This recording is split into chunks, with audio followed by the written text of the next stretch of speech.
welcome ladies and gentlemen to ESL India Premiership 2017. I'm Arpan and I'll be your host for today. Today is the 6th day of the Phase 3 in the summer season, which means we're coming so much closer to our finale of Phase 3 in the summer season. I'm so excited, I'm mumbling words around, I can't contain it. Why? Because I'm gonna be in Mumbai for the event. But all the information of that will be announced soon. Let's not get excited. Let's focus on today. And today is 6th day. Well, we have so many games for you guys. I'm excited. I need to control myself, which I will. Now, this is ESL. I'd like to thank you everyone who is watching and joining us on the Facebook page for ESL India, and those who have tuned in to YouTube gaming channel of ESL India. Welcome, and we have so much for you guys today. So, let's go on and look at the standings for Clash Royale this summer season.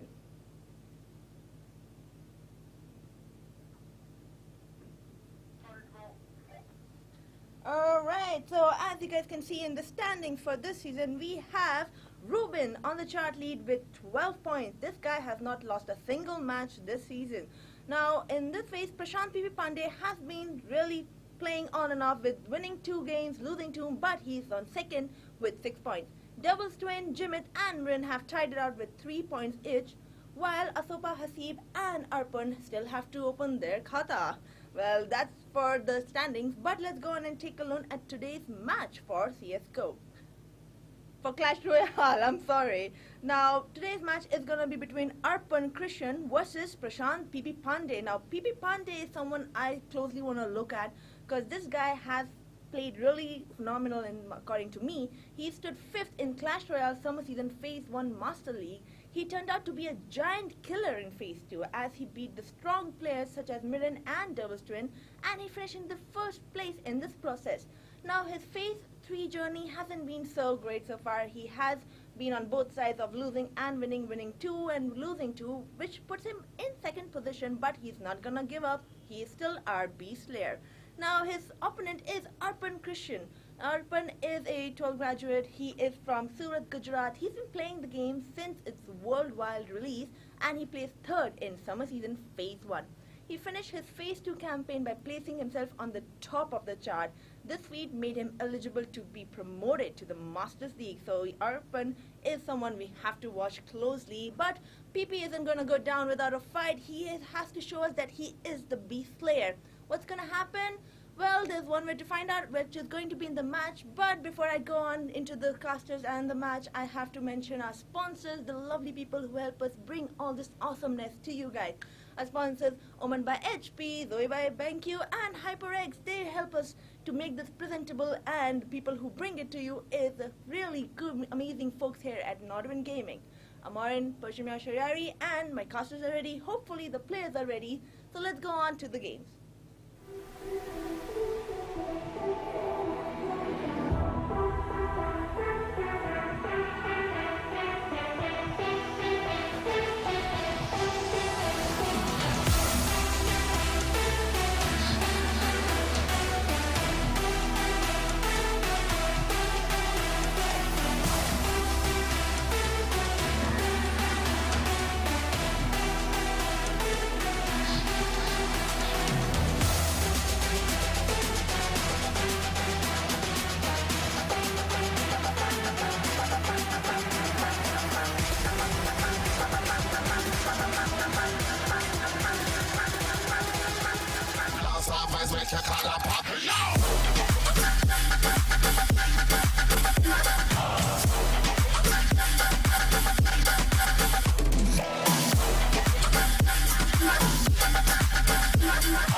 So, ladies and gentlemen, welcome back to Day 6 of ESL India Premiership Summer Season Phase 3. This is Manoj Supergola, and with me is... Hey guys, Shara down in Close Smart here again. So, as usual, it's just the two of us cashing the first game of the day, which is going to be Clash Royale, and looks like we're going to be watching a match between Arpan and Prashant PP. Prashant was the leader of Phase 2, but he is in some real trouble right now. And Arpan also hasn't won many of his matches. He is at the bottom of the table. But Prashant is not really, I mean, yeah, his 50% win rate isn't that bad, but definitely not. You have to compare it to his earlier... yeah, exactly. Yeah, I agree. And it seems that Prashant has gone back to playing either his heal deck, heal 3 Musketeers deck, or his Golem deck, because we did see the Elixir deck come out at the start of the game.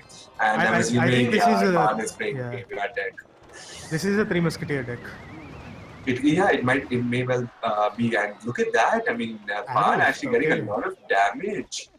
The tar just straight up falls. Yeah, there isn't much. Yeah, just over a minute into the game, Arpan's push on the left side has brought him a tower. And this is quite early in the game when you consider that he's playing against Prashant, who we know does not make mistakes when playing cards. Looks like that poison that he's used on the first Elixir character also helped him out a lot. And Arpan is right now on the advantage because he hasn't even revealed 2 of his last cards yet. Absolutely, and but the thing is again, like Prashant, he's playing his Golem deck. So, I mean, it is again such a greedy deck, like it's a heavy deck, right? So he's really waiting for that double Elixir time. He really just needs to defend that effectively this time, because he's not really running very strong cards against Arpan's deck. I actually don't think we've seen somebody run a graveyard deck for a while. So maybe Prashant is just not expecting that, And some value coming out of that lightning, but that tornado is just going to stop the push right about now. So Prashant's problem is that all of his units are ground units, and that bowler is just doing too much damage to all of them.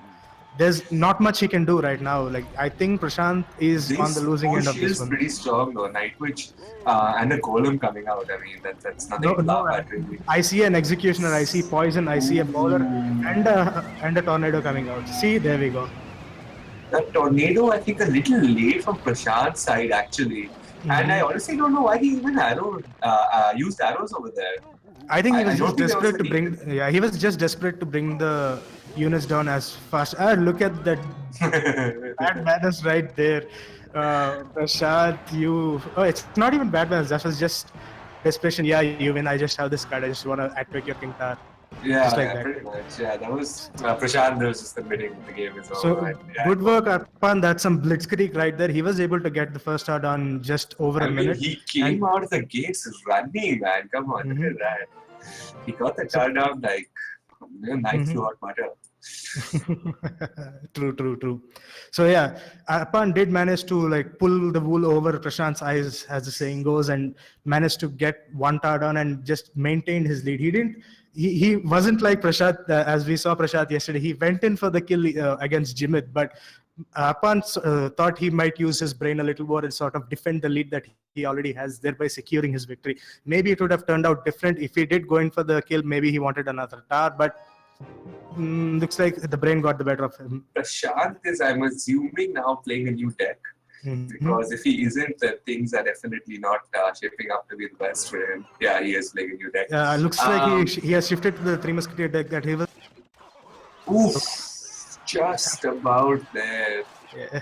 No, man, that Ram was never going to make it. And a Knight as well as a Mega Minion, they're not going to do anything. So, unless Arpan has Lightning... I mean, even the Lightning would be 1 Musketeer up over there. So, yeah, it makes sense not to run it. And, I mean, again, Prashant, right, he knows that Arpan isn't really running Lightning. Ooh, and that, getting the kill through the heal is pretty strong. Yeah, that means that Arpan is going to get pushed. I mean, it's not a big deal. That is definitely a big deal. I think he actually used the log a little too early. I mean, he could have waited just for a second, maybe gotten some value with killing some of the graveyard skellies also. I don't know, Prashant is still in the Elixir lead right now. He and equalize Elixir with Arpan. Arpan only has a Knight, and the Ram is going to make contact with the Tar and do a lot of damage. And look at those bats just swarming around. 6 bags. I mean, she got, oh my god, just so much damage. These swarm troops really clash, the numbers start adding up real quick.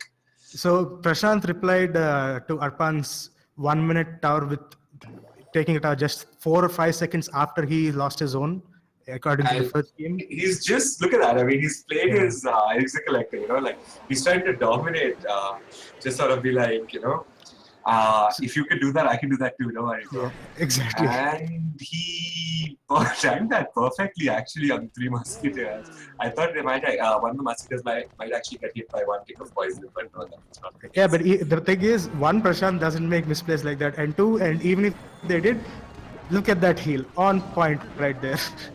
I don't know why he played the Mega Minion though. I mean, the Minion Horde. I mean, why? No, I think he wanted one of at least his defensive units to go on the other lane so that he can build up a push on the left. Yeah, which is exactly what he's doing. But look at that graveyard. Oh yeah, the Mega Minion is going to be quick work of the green dart. And did he heal? Yeah, he healed over there. Just out healing the poison is so strong. Although, I mean, most of them did die. He did defend that quite well. I think Prashant should just chill now. I mean, he can. Looks like Arpan has given out a good game well played. He has given up this round, so looks like the score is going to be tied at 1-1. And this is shaping up to be quite an exciting match. I mean, Arpan, showing that he also has things to prove, and that is game 2, 1-1, quick games, like right out of the gate here. So like now the score is tied at 1-1, and I think the players are going to take a little while to sort of go back and guess and maybe guess what they're going to put forth for the next game. I mean, I think that I think that Arpan might actually be going around to change his deck because so this is the thing, right? I feel like again I draw parallel to Hearthstone, but there are certain decks in Hearthstone that don't follow the standard rock paper scissors routine, right? Like, I mean, for example, you get your combo decks, like you have the Murloc Valley deck, right? So those decks they don't just lose because your opponent is playing a certain deck, and I don't think we have enough of that in Clash. Because a lot of these decks they lose if your opponent is playing that deck. What do you do then? Oh, and the Night Witches. Oh, this is big. And Elixir Tower not going down is definitely big. Yeah, that was a swift answer by Prashant. But if Arpan does not have an answer to the Elixir Collector, this could be very troubling for him. I don't think he has anything to answer the Elixir Collector now, except a poison maybe. But he shouldn't be using that poison right now. He's not running a poison. I don't think this is the same deck at all. I don't see him running a poison in this deck. Ooh, when 2 minion hordes come out, does somebody have a spell? The heal late. A little late actually. The zap came out right before it, and so that wasn't happening right away. So Prashant to do that. But I don't know what Prashant is really. What is this last and final card? I mean, 3 Musketeers. You think it's a Golem or 3 Musketeers? I want to see someone run a Golem heal deck, man. That'd be fun. A Golem heal. I don't think. I don't think a heal is enough to save a Golem. Because I mean, but think about it, if you do pull that off, though. It's 3 Musketeers first. But I'm just saying. I mean, that'd be pretty fun to watch. So Arpan is playing a giant beatdown deck. Okay. He is playing giant beatdown deck. What is he using for the beatdown? I guess his minions. There's nothing else he could use, right? Yeah, that's what. And that's actually bad news because Prashant is not really geared to defend. I mean, apart from 3 Musketeers, what does he really use for the aerial defense? He has his own set of. I mean, sorry, the minion horde is usually being traded out. I mean, they're not really.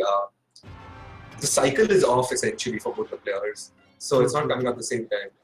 But Arpan's decks have, I mean, especially this deck is heavily aerial focused.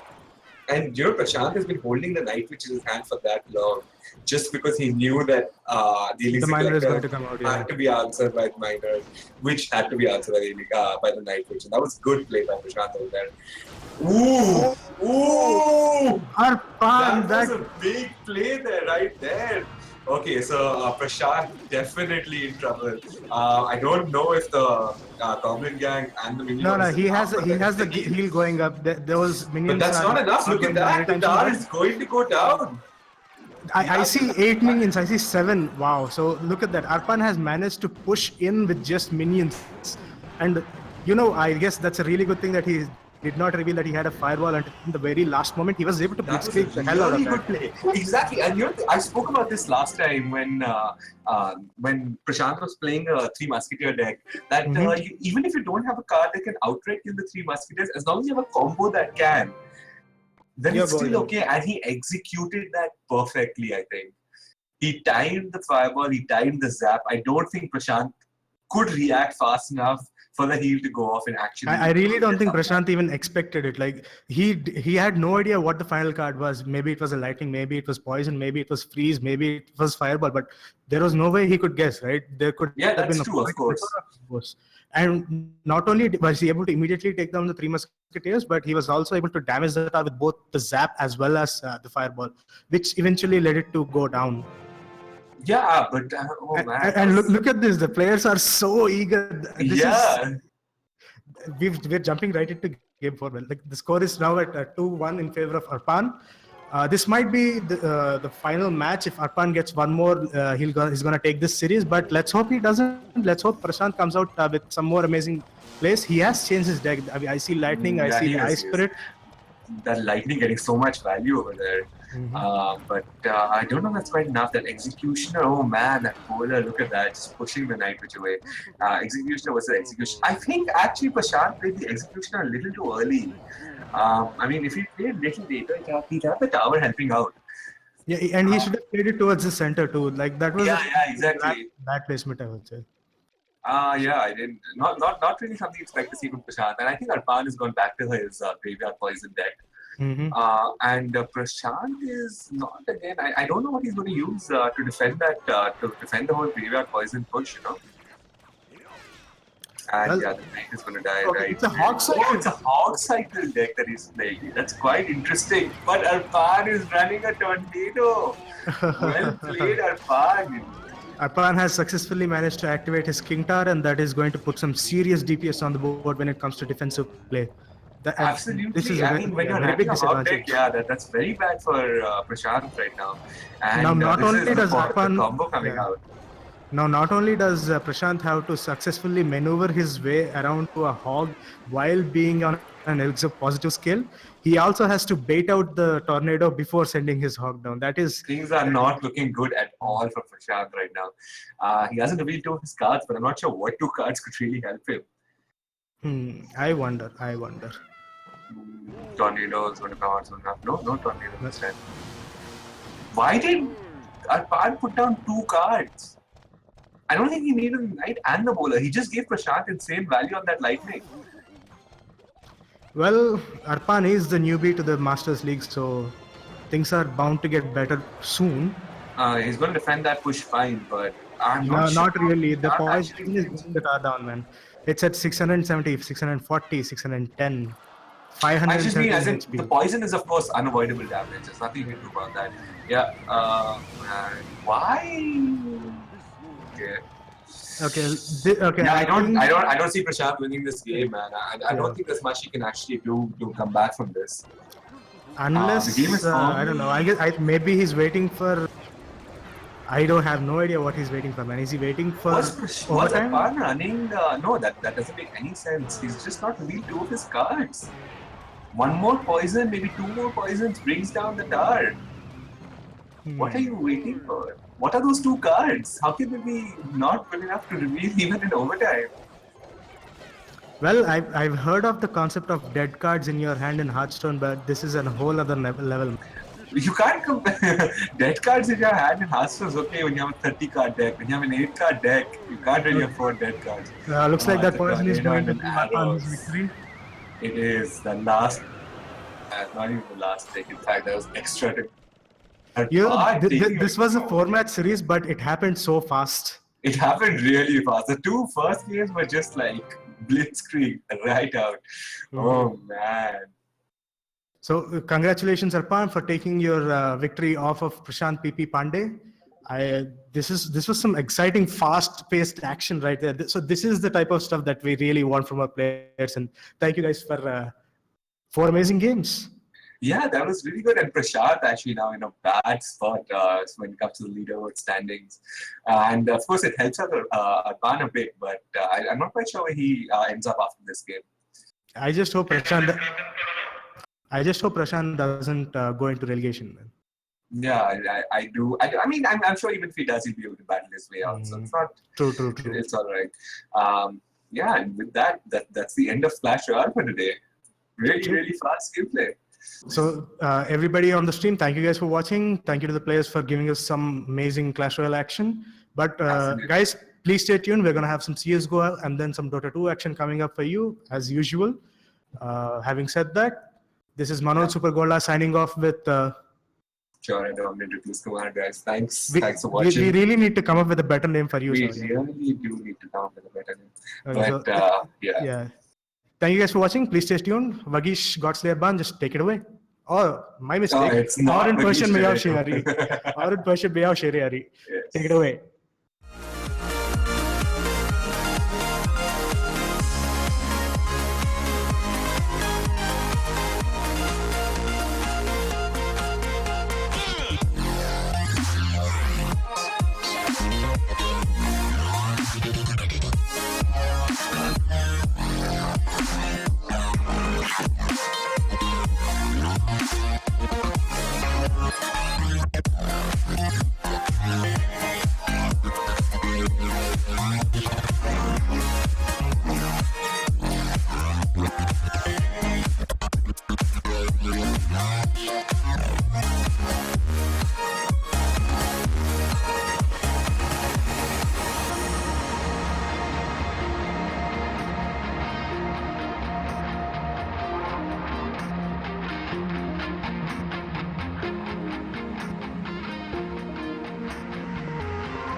Ladies and gentlemen, that was an amazing matchup between Arpan and PP Pandey. I mean, I have to say Prashant was my in favor. I thought he was going to win this one, but the Beast Slayer has been slayed. Now, that was Clash Royale. We'll be back with Clash Royale again tomorrow, but let's move on to the second game of the day, which is CSGO. Now, this is one game I can't play.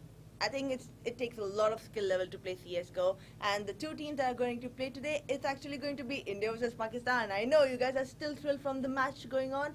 Cricket match just happened. Now it's time for the actual CSGO match that's going to happen here at ESL India Premiership 2017, day 6 of the summer season, phase 3. I'm Arpan Shariari, and I'd like to welcome everyone who's joining us on the ESL India Facebook page and those who have tuned in into our ESL India YouTube gaming channel. What are you guys doing tuning up right now? Clash Royale ended, but you're just in time for CSGO. Let's not forget.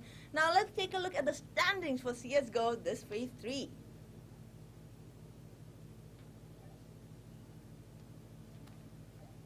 Now, phase 3 standings have been, I wouldn't say really surprising, because our boys Risky Gaming have been winning every match. They're on the top with 9 points. But our Indian boys, Entity Gaming, isn't so far behind. They have on 6. They haven't left, they haven't lost a single match, and I have high hopes from them. Then we have Semperex also with 6 points. Team Wolf, Brutality, JMD Gaming tied up at 3 points each, while Data Dream and Game for Glory have to win a match to score up some points on that table. Now let's go on and check out today's match. Now today's match is going to happen between our boys in India, that is Entity Gaming. Now, Entity Gaming is a Mumbai-based team. They are made up from all the best teams in the former Team Invictus, Brutality, Invisible Gaming, you name it, you know these names. They are led by Simarsai Shetty, and the team has been quite consistent in the Indian gaming CSGO scene. Now, let's talk about the other boys, the boys from Pakistan. Now, you guys must know them. They are Game for Glory. They're led by Zakir Naseed. The team is a prominent name in the country's LAN scene. They have won tournaments such as the Park Esports Expo, ESF Islamabad, and much more.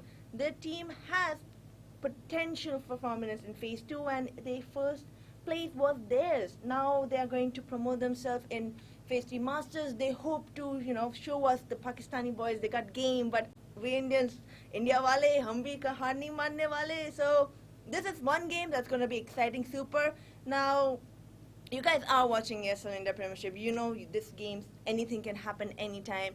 And who brings you ESL India?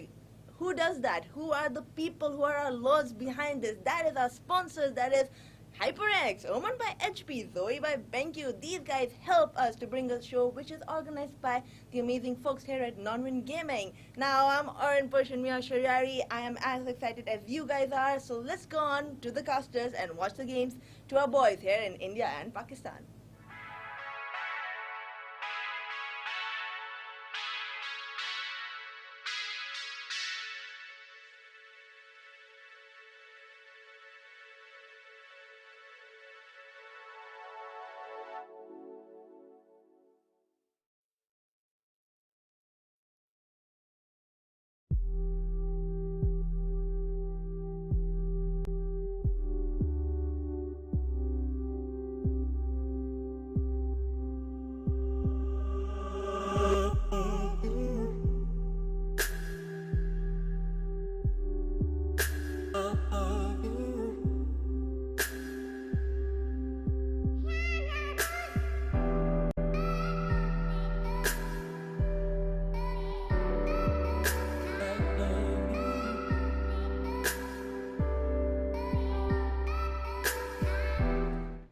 Alright, ladies and gentlemen, welcome back to yet another exciting game of Counter-Strike. Today's game is going to be between Game for Glory and Entity Gaming, the best team in India against what's supposed to be the people who are supposed to be the best team in Pakistan. So it's going to be a cracker of a game. I am very, very excited. And it's going to be played on Mirage. Game for Glory have clutched the knife round and have opted to stay on the CT side to start things off. We're going live with the pistol right now. So let's see what kind of buys we're going to go in with both the teams. Alright, Game for Glory. So far, most of they've usually gone with one kit and 4 armors, 4 sets of armor, and that's exactly what's going to happen. Naughty is going to run the kit and a single HE nade, while the rest of his teammates are going to go with the body armor buy-up. Well, on the flip side, Entity Gaming, all body armor across the board, and it looks like it's going to be a fast play towards the B-bomb site. Yep, all 5 players are barreling towards the B-bomb site, and Naughty should be hearing this. And there we go, Criminal spots them out as well. He's going to fall back, and Naughty is going to have himself a shooting gallery, but he misses each and every one of his shots. Now it's going to come down to Criminal, but he falls down. It goes on a bit too cheaply, in my opinion. Should have at least picked up a kill or two. Both these players playing in the B-bomb side kind of let it go a bit too cheaply. In the meantime, there's Ribby with 1 kill onto HSB, and KLNT finds Excali. So the retake is on in full measure, and there we go. Trans picks up A-Star, but in the meantime, Sai answering back immediately with the kill onto Naughty, and KLNT is so very low. And down he goes. Now it all comes down to Trans, but unfortunately he's not able to pull anything out of the bag. And Entity pick up the pistol round with 3 players staying alive, as well as the bomb going down. Well, well, well, that was a crazy round, and that was awesome.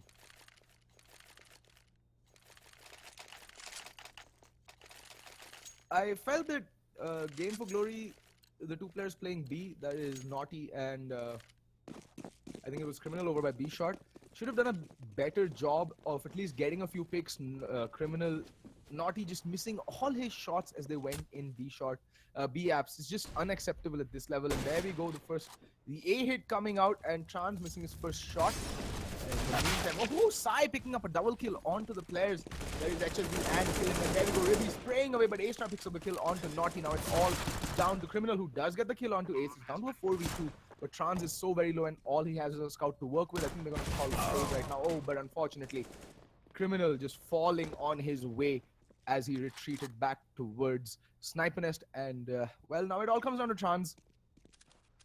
He's going to try his very best to hold on to this scout, but unfortunately, Sai is going to find him, and Sai with a magnificent 3k.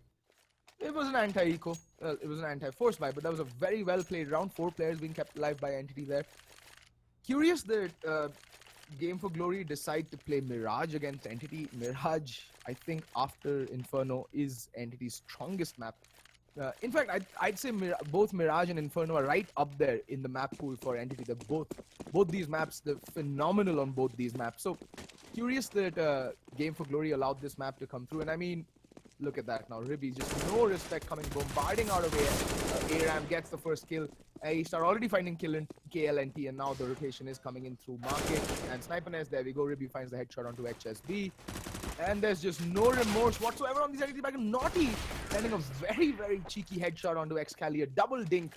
And there we go. Down he goes. At least one kill was found by Naughty that previous round. But again, 4 players kept alive. That means the economy is looking rather impressive on Entity. They will be able to buy into the next round regardless of whether they win or lose this round.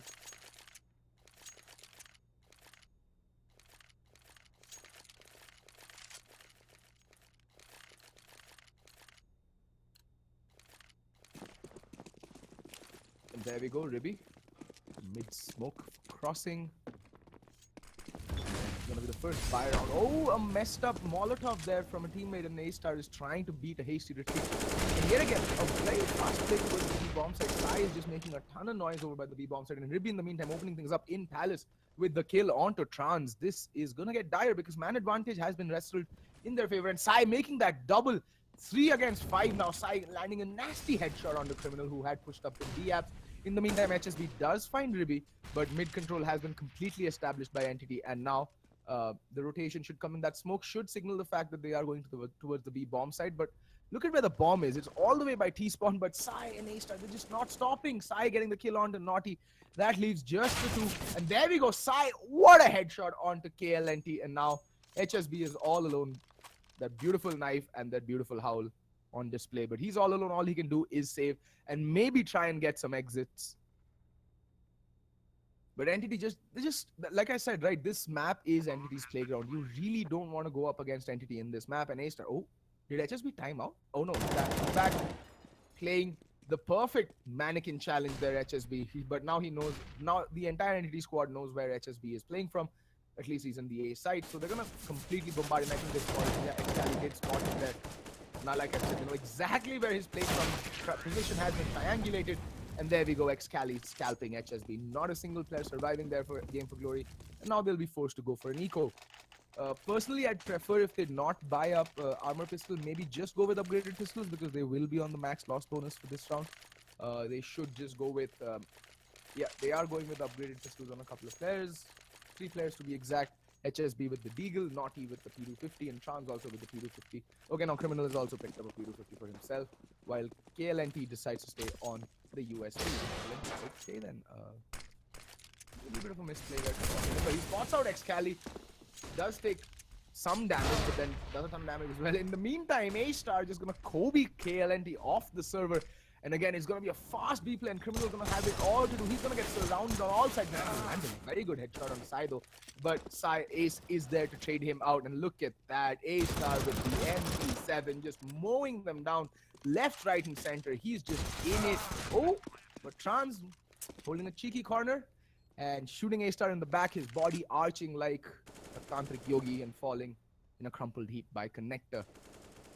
But yet again, they know exactly where Trans is playing from, and they're gonna just go hunting all in. Excali spots him out as well. Ribby's in Connector. Trans is aware of the fact, but he's gonna get peppered down, and he's gonna get backstabbed very soon. And there's Ace through the boxes, just perfection there from Entity Gaming.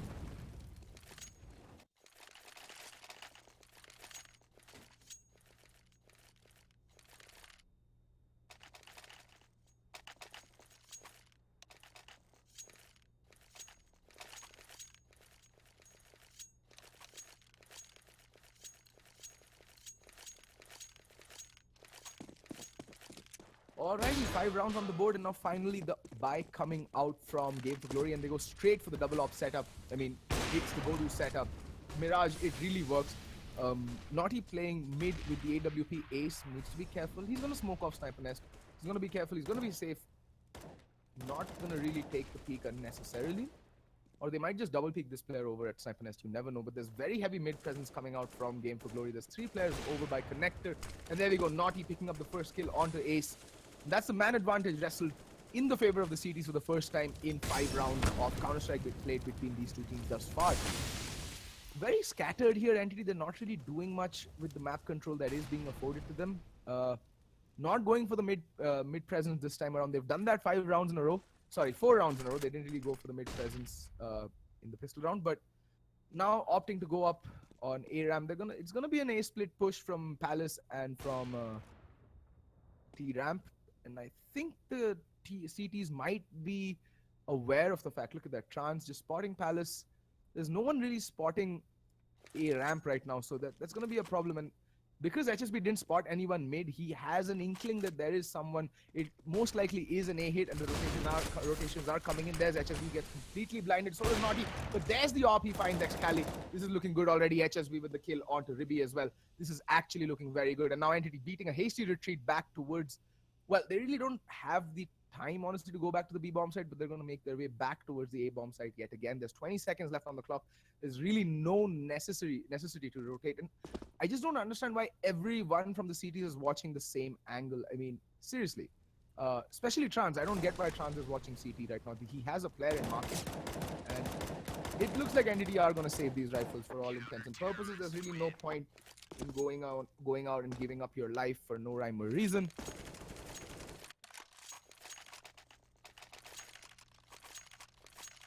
So alright, game for glory, making that double op setup count, and best part is they kept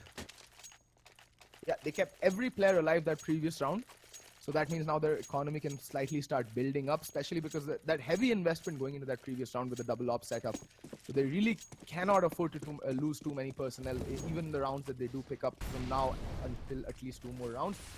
A pretty easy buy coming out from Entity. They did win the first 5 rounds pretty convincingly. Wall of smokes coming out in mid. They're gonna go and try and pick underpass. Cleared, and Ace are gonna just walk out on the A bomb site.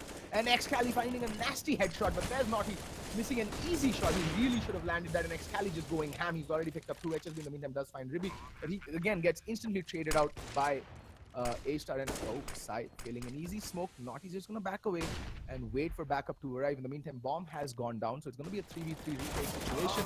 And A is getting completely blinded, and now it's a 3v2. Naughty, they know where Naughty's playing from, but can they effect change? Like Cali gonna peek out and then gets thrown away by Criminal.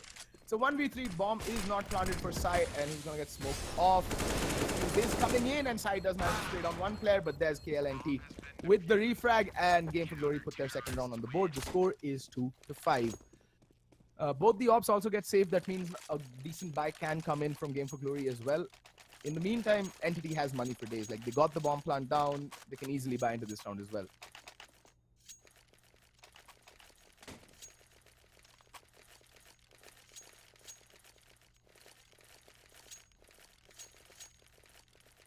Alrighty, so a different approach employed by Entity there. They decided they'd rather just walk out onto the A bomb site than use any utilities.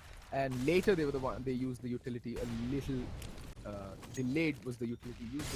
That made them go sailing in B apps and take a chunk out of Sai. He's down to 87 points of health. That puts him in the 1-shot headshot range for an M4 even, and Sai does get spotted out. Criminal just gonna Molotov it off to delay the push.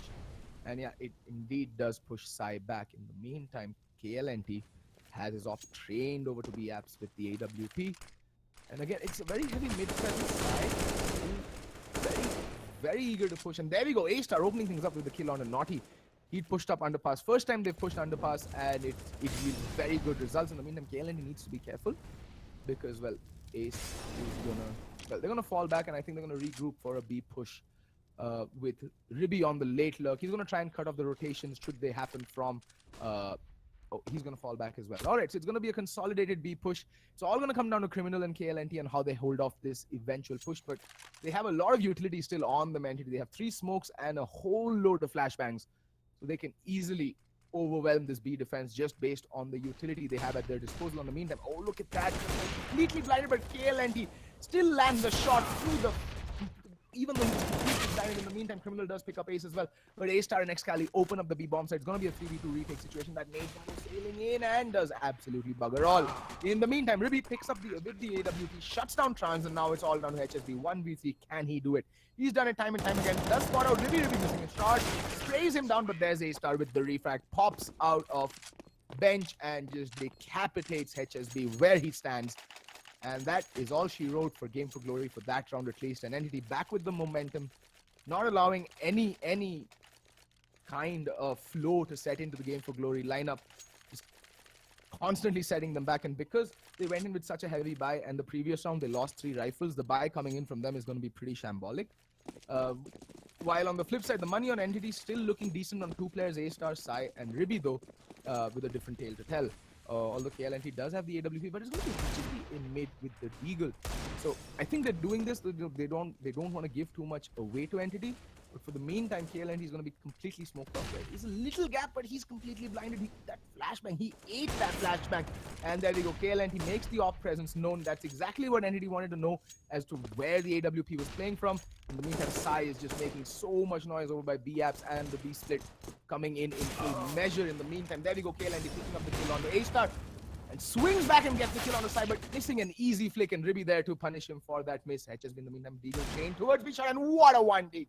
Ribby all of a sudden missing a head or two. And now it's all down to Ace.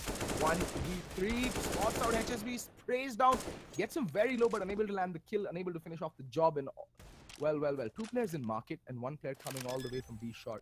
Ace will have his work cut out for him.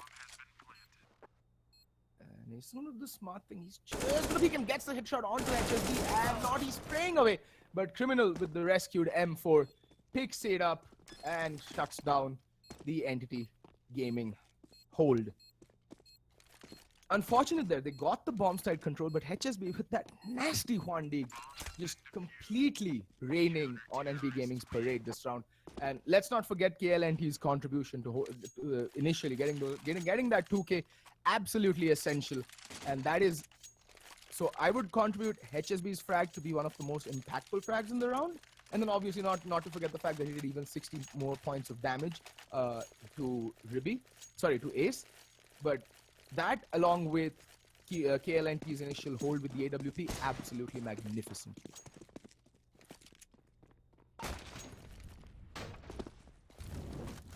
In the meantime, look at this push by Naughty. They know that the money is not the best on Entity, that they still managed to get the op out onto Sai. Just A-Star going with, oh, drop stop. All right, so not a kill, not a single kill coming in, and because HSB had timed out, they're going to pause the match until he can join the server. So far, so good. Game for Glory, a pretty formidable force to be reckoned with. Like, they're not keeling over and dying. That's not them. They are here to fight, and they're here to win, and that's exactly what they're showing us. And so far, they've done a pretty bang-up job. But like I said, the money on Entity not the best. Like 3 players still have decent amount of money. So we might see a similar buy come out from Entity as we did in the previous time before the round stopped, the restart got called. Meanwhile, Game for Glory though, really need to pull it together. They cannot afford to lose this round, because should they drop this round, they're going to get hard reset yet again. Like, the money situation on them still not very stable, so they should look to pick up this round. Not just pick up this round, but in fact they would want to keep at least 3 rifles alive, because yeah, like I said, the money still isn't looking that great on Game for Glory.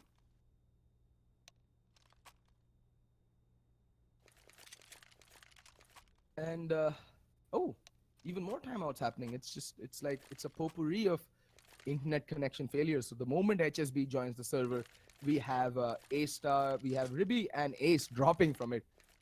So it's not just a back and forth in terms of the rounds, but also internet connections. And there we go, HSB dropping yet again. Alrighty, folks.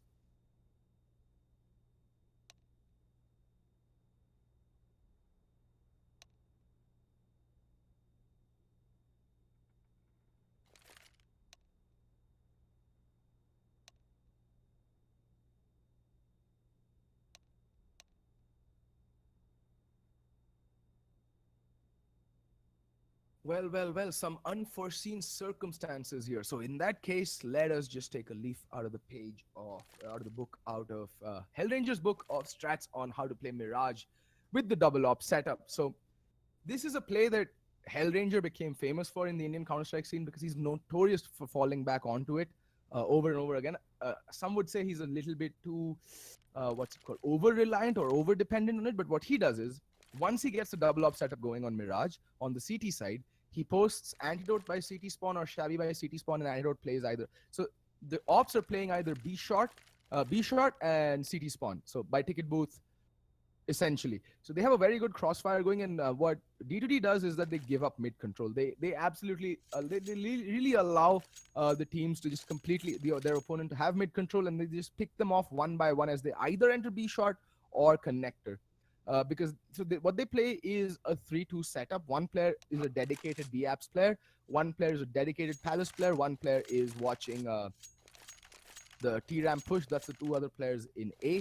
And while the op is posted up by either Ticket Booth or CT Spawn or Triple Box, and that cannon is trained towards connector and B short, while the other op doing the same thing. So even if you smoke off one AWP, there's always the threat of the other AWP catching you off guard. It used to work wonders initially when Hellranger first applied it during the India Gaming Show, but since then other teams have caught on to this setup. So if they have a read on D2D's buy, it kind of doesn't work. And also it is susceptible to a fast play towards either the A or the B bomb site. So you hit it fast before the ops have the time to set up and get that crossfire going, and you can actually more often than not overwhelm the defense at either bomb site. So that's just been a little bit of trivia on how some of the top teams play.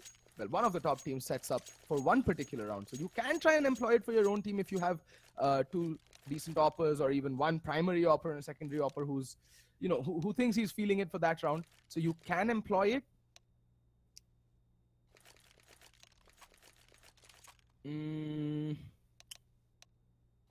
So you guys can actually try that strat out. It's not an MM strat because it requires a lot of communication on the part of your team.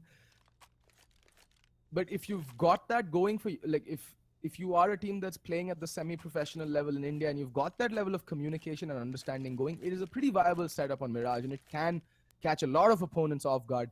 Anyway, the double up setup is such a powerful and viable setup on the CT side on Mirage. You could actually give it a shot and you will see results. I can guarantee that. Still waiting for the entity players to join back into the server.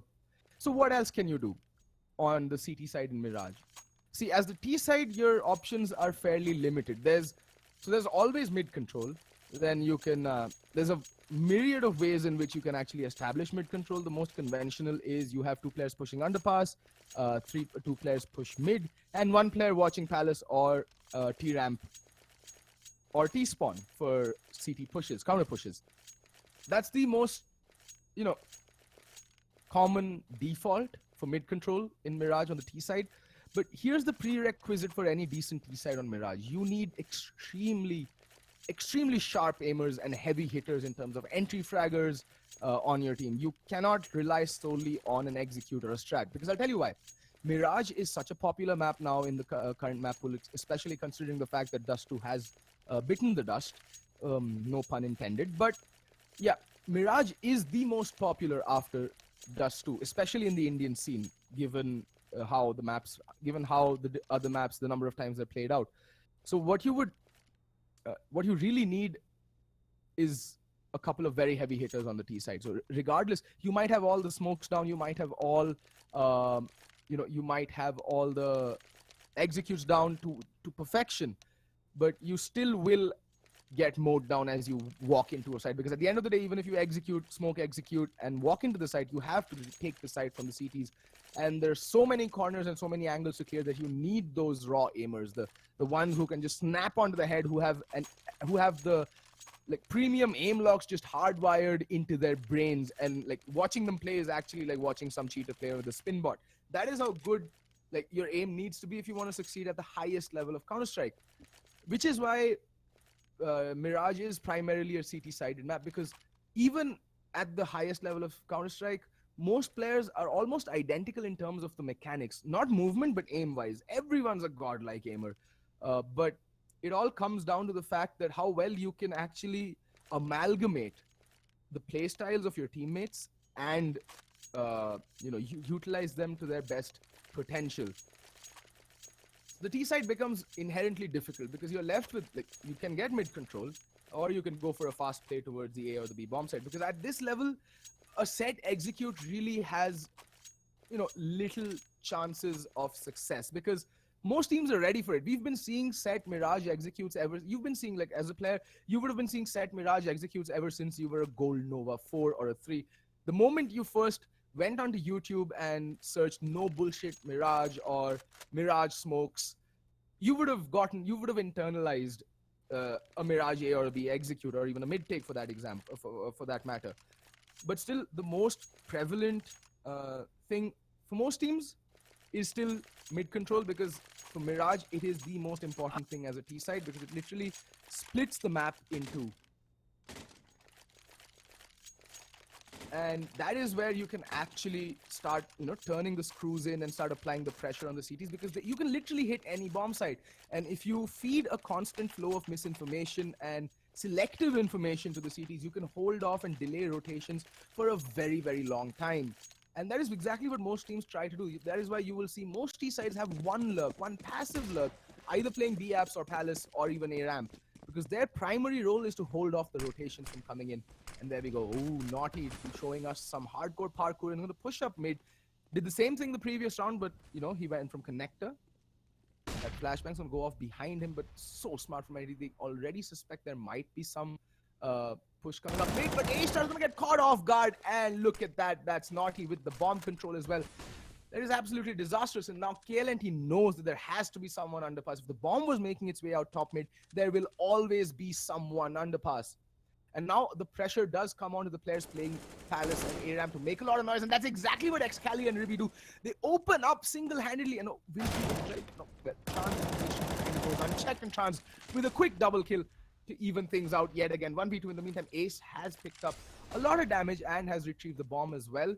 It'll come down to Criminal. He's hearing all of this. He is hearing all of this. He knows it's going to be a B play. It's not like Entity are masking their footsteps or anything. And Criminal is ideally poised to stop this B hit, and there goes one. xCali with the bomb, and he gets the kill regardless. And now Trans versus xCali 1v1. xCali at one point the most promising Indian talent, and that is why, folks. Peeks out, wide peak, decapitation station. And 7 rounds on the board for Game for Glory for Entity Gaming, and the worst possible outcome has happened. That was possible for Game for Glory has happened. They have been hard reset.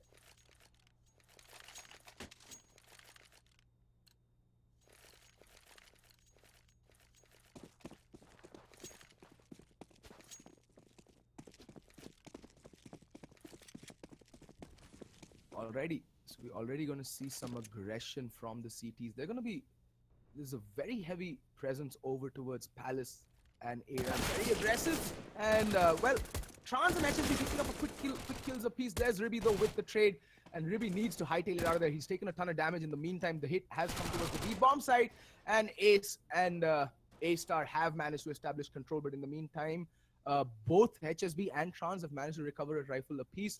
HSB pushing all the way up T-slope just for information, and he knows that the bomb's long gone and that it's going to be a B play. The plant will go down, and there's really no point going for the retake. A-Star is posted up pretty advanced to cut off rotations and farm that dirty SMG money. So, right, HSB peeking out and getting punished, and now it all comes down to Trans, and the goal for this round for him will be to try and save this AK-47. A-Star already in the hunt. I'm curious as to why Trans didn't hear that. He should have been able to pick up the sound cue, and A-Star is going to be able to recover the AK-47 as well. That's a lot of money found by Entity, by the way. Both 4 kills came from SMGs. A-Star, both the kills he got was with the MP7, and Ace picking up a brace with the MAC-10.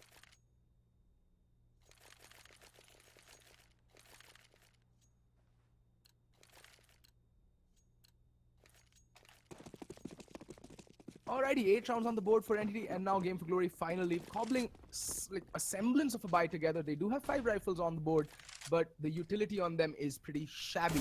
In the meantime, look at that. Ribby just decapitates Trans as he casually walks out of A-Ramp. No utility used whatsoever, and Ribby not stopping their HSB in the meantime does find Ace. He's gonna get caught on the reload, and Ribby not, oh my god, somebody stop this man. He has single-handedly drawn the entirety of the B hold towards the A bomb center. It's going to be a B hit, and this is exactly what I was talking about. This is an active lurk, ladies and gentlemen. This is how you play the lurk. You go out, get the kills, and if it works out, this is what can happen. KLNT Like they thought that, okay, we've lost 3 players and we have to go for the A retake, but whoa, lo and behold, it's a B hit. And Ribby just playing that role masterfully with an amazing 4K. And well, now KLND is praying and praying, not really being able to land the shot. That flashbang does not even bother KLNT, but Sai, it does enough just to throw KLNT off his focus. And Sai cleaning out the round, and yet again, Game for Glory find themselves completely broke.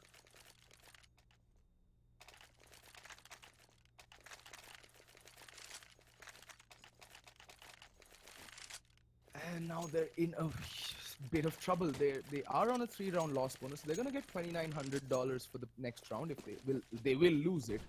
They're going up against, well, A-Star on the Mac 10. I want to see him farm some dirty SMG money. I really enjoy watching A-Star play. He's just such an explosive player. And just as I say that, Sai, you know, takes a casual peek out T-ramp and finds HSB's head. Only one player. A-Star in the meantime does fall to Naughty. Ribby spots out Criminal, spraying away, unable to land that kill, and KLNT does find him, but in the meantime, the hit again out towards the B bomb side, and the lone defender Chance with the P250 unable to find, you know, much luck, and that's the A side ripe for the taking. Sai is going to make his way over towards Connector, try and cut off the rotations early. He's going to smoke off jungle, and he's going to peek towards Connector perfectly. But there's KLNT, finds him through the smoke regardless, and now KLNT will try and book it. Okay, no, he's trying to go for the retake, or at least do as much economic damage as possible towards this Entity Gaming side, but decides better against it. I'd rather he save that AK-47 and have the money to drop an AWP. Yeah, he will have the money to either pick up or drop an AWP over towards Naughty. So the best move right now will be to save this AK-47.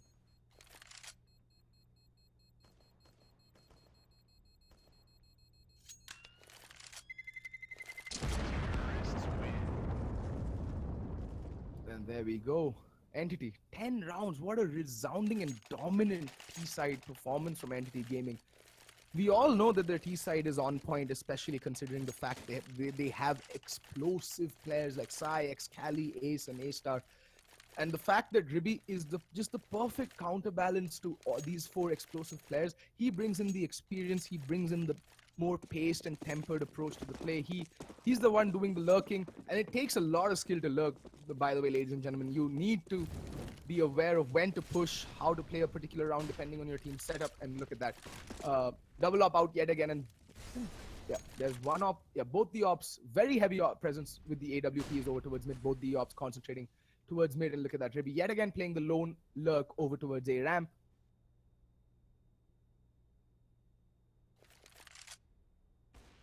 Oh god. Criminal yet again going to be spotting B-apps. There's still no information has been gleaned by Game for Glory thus far in the round. No one from Entity has peeked or presented themselves. Just some minor utility usage over towards mid and a couple of flashbangs over towards B-apps. So KLNT is now going to gander a peek. Sai though on the ready with the AK-47, spots out KLNT. And although he does get legged, but the kill is always going to be more valuable. But there's Criminal with the trade. It's going to be a 1-for-1 trade. Still going to favor the T's because, well, they can now bunch up and try and hit one bomb site. In the meantime, Ribby's making a lot of noise over towards the A bomb site. And see, this is what I'm talking about. Both the players, Ribby and Sai, peek at the same time. Sai gets the kill. Ribby doesn't, but he's done enough. He's sown the seeds of, you know, misinformation and maybe doubt in the minds of both the players playing the A bomb site. Especially considered what happened in the previous rounds. They'll be that slight hesitation will be there in them to, you know, go for that early rotate, just go for the rotations, and that's exactly at the end of the day what's going to end up costing them. But Naughty gets that kill onto A-Star, but the B hit has come in. The players have made their way in, and there we go. Xcali finding Criminal. Rattle off a shot, but Xcali's not taking no for an answer. In the meantime, there we go. Like I said, because of Ribby's presence, this rotation into the B bomb site was ever so slightly delayed, and that is what allowed the bomb to go down and allowed the CTs to take favorable post plants. But there's Xcali with the kill, and HSB managing to land 2 quick kills. Now it's all going to come down to Ace versus HSB. HSB is ever so low. He's on 15 points of health, internally bleeding on his last wish, his last breaths, more or less on his deathbed, and he thinks that the Ace is playing short, but he is playing up close and personal, crouch peeking out and shooting HSB in the face. And that's 11-3 for Entity Gaming, and Game for Glory have Little to no money left for the final round. Maybe HSB can drop an AWP. Yep, he's going to pick up the AWP and drop it over towards Naughty or Killant or KLNT. It's going to be KLNT who's going to pick up the AWP. He's going to play the glass cannon off. And they somehow managed to at least put 5 rifles on the board. That's 1 M4, 3 for Masters, and 1 AWP.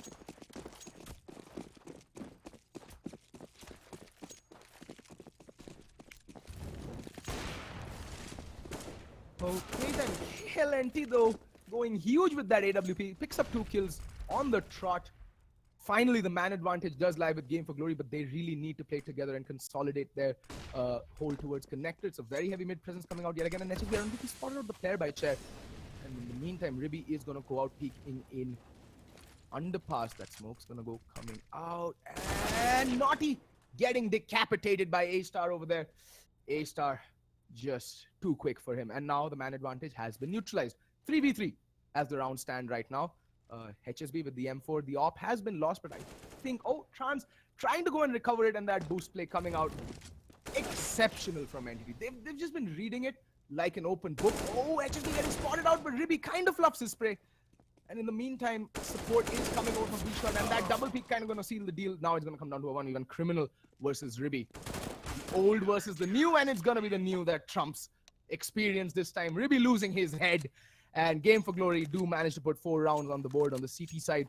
Unfortunately, I don't think that's going to be enough against Entity Gaming. Because Entity have been looking very strong on their CT side on Mirage especially as well. And the CT side primarily is the favored side on this map. So you would look to put at least 9 rounds on the board when you're on the CT side on a map like Mirage.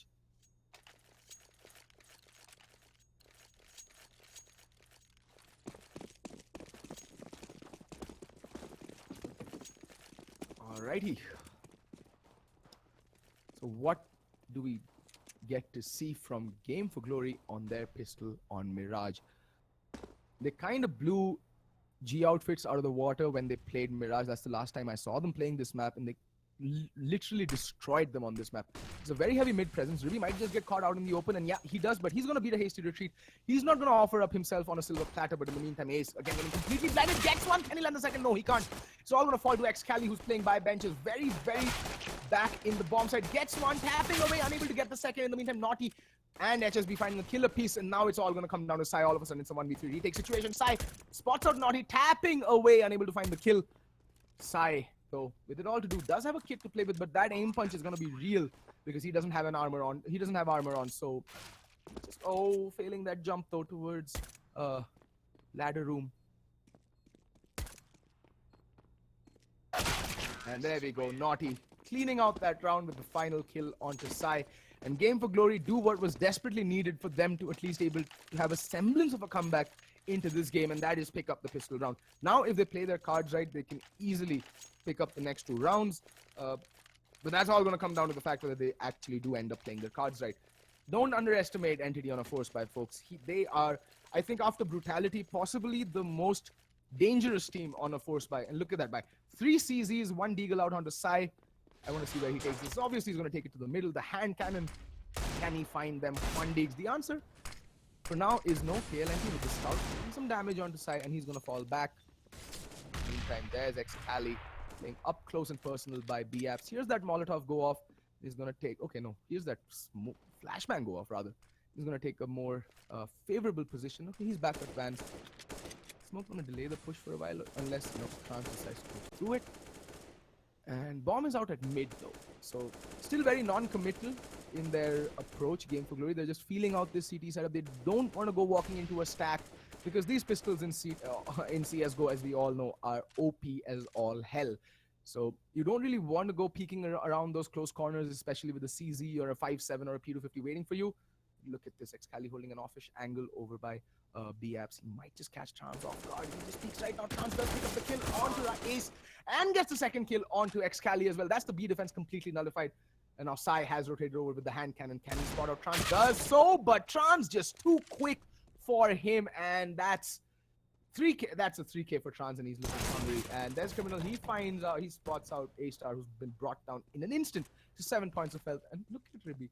all by his lonesome, finally making his way out connected. But that's easy. Not going to be the best weapon at this range. And then we have HSB, who's going to continue spraying, and Ribby walks right into that spray down. So, a full house of kills for Game for Glory, 3 going to Trans, the 3 most important frags, the opening frags, and then HSB with the brace towards the end to finish off that round. And Game for Glory on 6 rounds now after 18 rounds, after 17 rounds of play.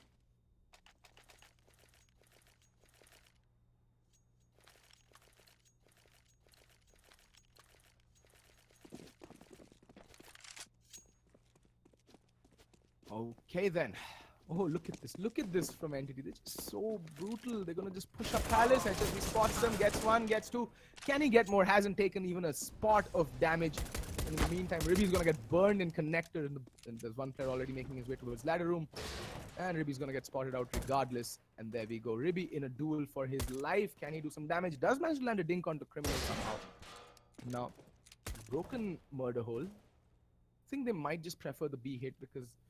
yeah, they've got this read on this A stack. Bomb is slowly but steadily making its way towards the B towards the B bomb site, as Criminal has managed to secure it, clearing out Ninja spot. And there we go. One of the biggest tells for the B side being empty was the fact that that window from market was not broken. It's one of the first things you do. Oh, but in the meantime, the CTs do manage to recover a gun. That is the scout from Haimid. There we go. The hunt is real. What can Ace do with the recovered scout? Can he do some more economic damage? And the answer is no. And Ribby, in this tight corner, spots out Criminal, taps away, gets the first kill. But there's Naughty. He comes careening around the corner, holding left click, and does manage to find Ribby, who had already been tagged up by KLNT.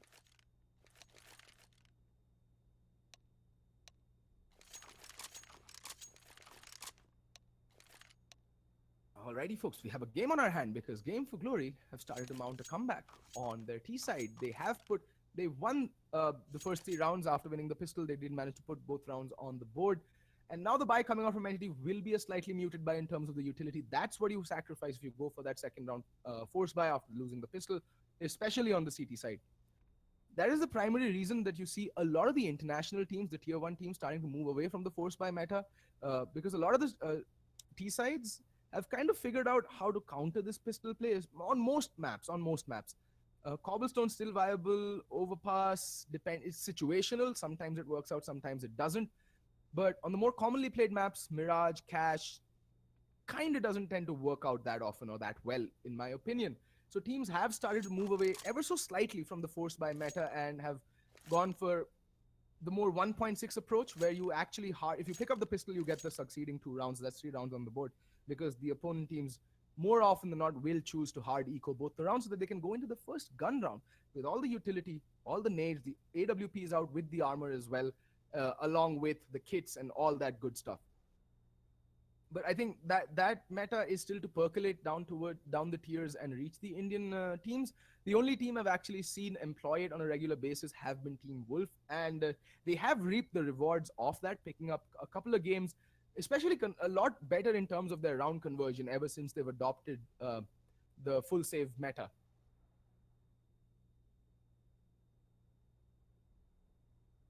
So game has been paused. I think it is either a tactical or a technical pause. It is a pause for Iftar. So the team from Pakistan has to break for Iftar. So we're going to be back very, very shortly, folks, just as soon as all the 5 players from Game for Glory rejoin. They've been fasting the whole day. They deserve this. And, I'll be back right after they join the server as well. So don't go anywhere, folks. Stay tuned, and we'll be right back very, very shortly.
falling on the ground. Long day, but we won't back down. One thing playing on our minds. Long wait, but we won't give up now. You crave the love I gave, and we'll do it again. A cold night getting warmer now. The ground shakes as our love gets loud. We are the champions of the night.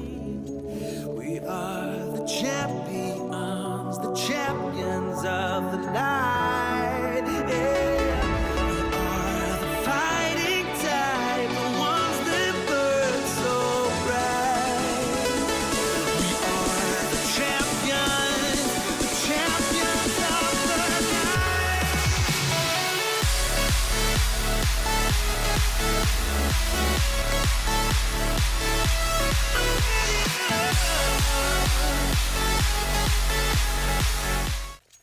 Alrighty, folks, we are back live. All 10 players are back in the server.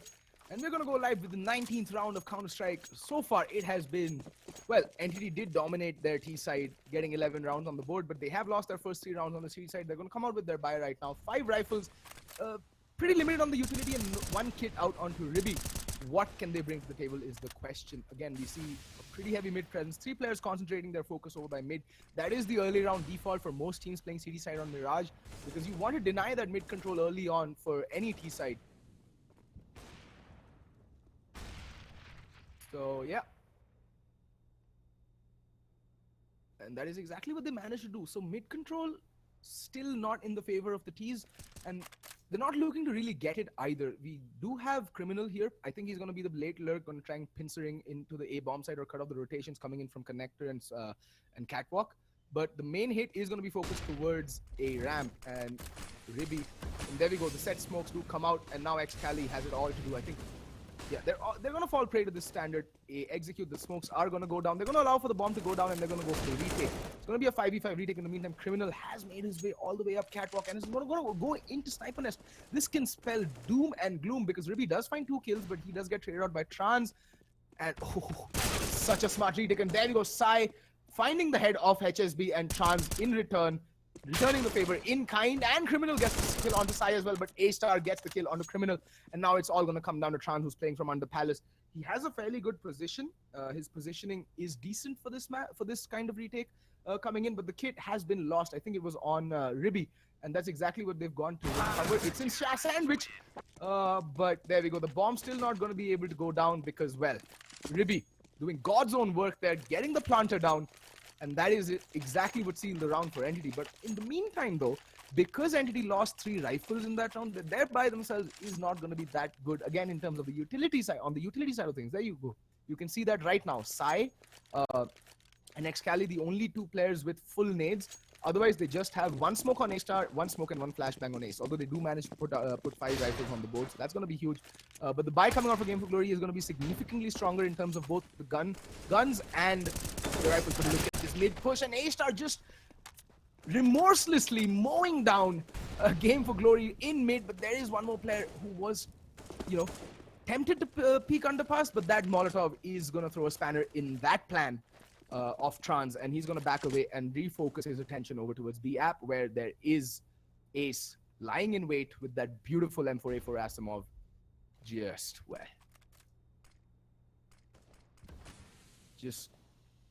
ready to pull the trigger. What can he do? Oh, Trans! Oh, Ace had the advantage but couldn't find the kill, but A-Star just picking up where he left off. He's on 3 kills already. And the CTs and the T's are just so isolated now. Slowly making his way out on the A-bomb side and finds an unsuspecting Ribby, chops his head clean off, and that's going to draw out 1 player at least from B-bomb side, but Excali gets the kill. Bomb still not spotted though, so A-Star not moving a muscle. The discipline on this team, they're not going to commit to either bomb side until and unless they see the bomb. That is the correct play. And they've got 2 players over in A and 1 player over by B. A-Star in a very good position, mind you. He's finally going to drop off from watching apps. Seems to have an inkling that he might not be apps. In the meantime, Excali is watching underpass like a hawk, where Criminal will peek out in just about a second. What can he do? Spots out Excali, but does get dinked through the box. Down to 39 points of health. Excali is going to flash himself out. Criminal is going to flash off. B shot and try and make his way towards, make his way down catwalk. But again, look at that. A-Star playing the best position. He's going to have eyes on both B apps as well as B shot.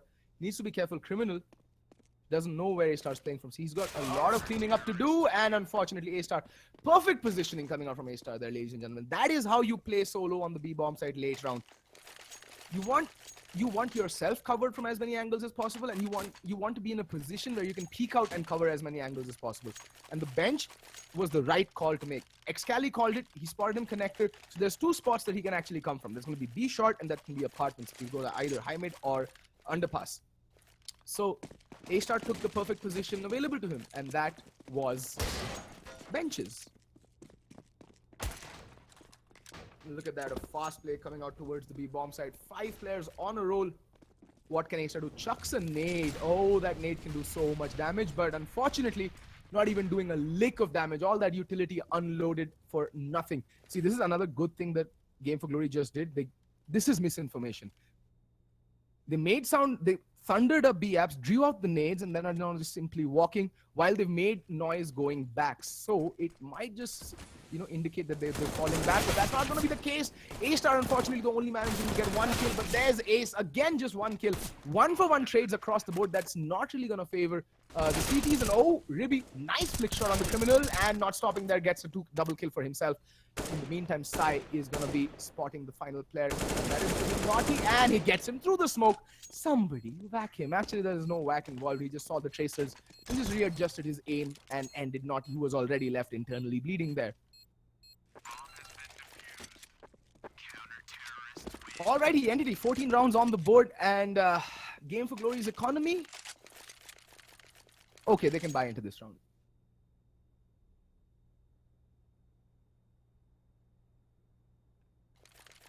Okay, then match has been paused. I really want to know what it's for. I think it's a tactical timeout. Though, okay, it's a technical timeout being called from Entity Esports or Entity Gaming.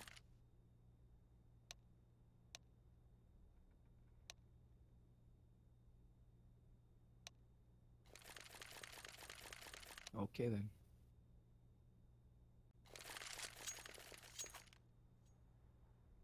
Manoj is asking in chat, guys, if you feel like there's a good game that you want on the Premiership, please write to us. I have a suggestion for you, Manoj sir. Put Quake in there. Let's go old school. Let's go hardcore. Let's go old school.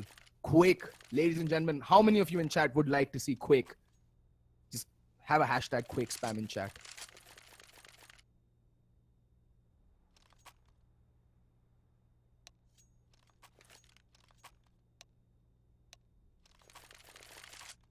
Okay then, the pause being called off. Then we're going to go live with the 22nd round between Game for Glory and Entity Gaming. Game for Glory managing to pull up a very good buy. The op out onto KLNT, AKs and nades across the board. And on the flip side, Entity, again, decent amount of nades as well. They lose 2 players, so they can easily buy into this round. Look at that, Sai, aggressive up underpass, and he does have help in the form of Excali as well. Sai and Excali, the 2 dynamic players, get the kill onto the player. He's playing above underpass there, and look at that. A-Star chiming in with a kill of his own. He's going to cross over towards triple box. I think HSB should have heard that. On HSB's head, HSB just too quick on the draw. Back down to a 3v3, and the players, they know that there's someone high mid. That is KLNT. The AWP, but Excali peeking out at the best possible moment. And KLNT unable to just readjust his aim fast enough, and he does go down. Bomb, however, should be allowed to be planted. There's still 2 kits left on Entity, although Sai has taken a spot of damage as well. No, HSB getting the kill onto Ace, and unsuspecting Ace not expecting that kill to be so fast, but Excali picks up the kill on a Naughty, and now it's all down to HSB. With 35 points of health, does get the kill on the side, so down to a 1v1. HSB on 35 points of health, Excali on, well, now 45 points of health. HSB knows where he's playing from, and now Excali just repositioning himself, reloads. HSB should have heard that. Oh, spamming through the boxes. Excali does clutch it out in the end, putting Entity on match and map point as well.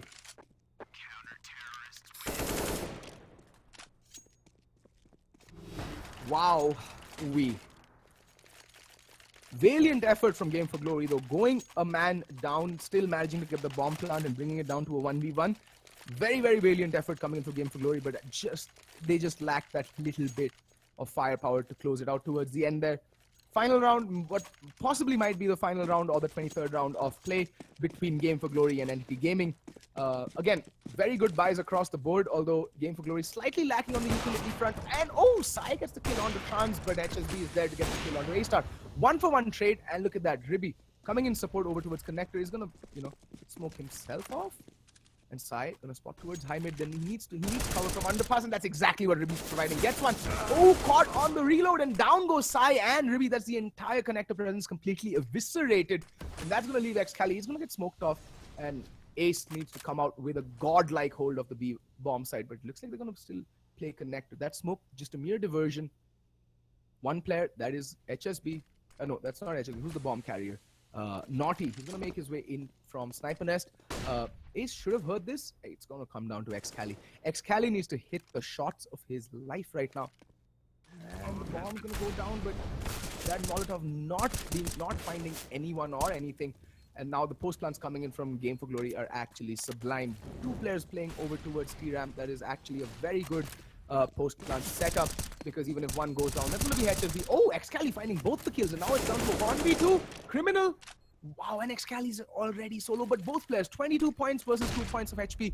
Excali not really buying that flashbang, but Criminal is going to be able to flick his aim towards Excali and ends it, and puts 8 rounds on the board for Game for Glory. And I just want to take a look at the money over towards Entity, and it is absolutely shambolic. They really don't have the money to buy into this round, and they're going to go eco. They have 7 rounds on the back burner, 7 match points. There's no need to force into this round. They can just simply eco this and go into the next round with a better, much stronger buy. So, well, again, Entity, a team that does manage to pull off crazy rounds even on ecos, but this time I don't think that mid presence is really going to work out.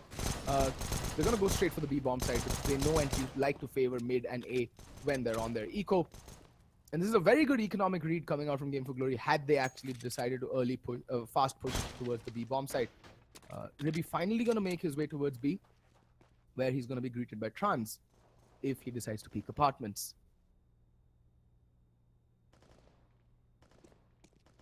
And there we go. Ribby spots it out, should call for the rotate, and the rotation is coming in. 4 players about to make their way in, but the bomb is still by T-Spawn, and I think that's exactly what Sai spotted out, well over by T-Spawn, and that's gonna, bring this Z-hit down to a screeching halt, but Trans finds the kill onto A-Star, and can Trans find more is the question. There's Criminal and Trans just trying to do as much damage as possible, and there we go, Trans finding Excali, Trans spotting out Ace as well, does some damage onto him as well, and some onto his teammate. Okay then, and there we go, Ribby and Sai though, 2 quick kills, and finally Trans with a 3k Criminal with the kill onto Ace, and now it's down to a 1v2, but somehow Sai has managed to recover a Tech 9, and there's lots of guns on the offering in B-Apps if he decides to push it, but someone or the other should be watching it, and I think both the players will have their attentions. Okay, no, it's just going to be Naughty who's going to be marking B-Apps, and we have Criminal marking market. What am I saying? And Sai makes his position known, makes a ton of noise, and does manage to land a blink onto Naughty, spots out Criminal, but that aim punch not allowing him to land a clean shot onto Criminal, and that's going to be the 9th round on the board for Game for Glory, ladies and gentlemen. And well, Entity will go into this round with a bye.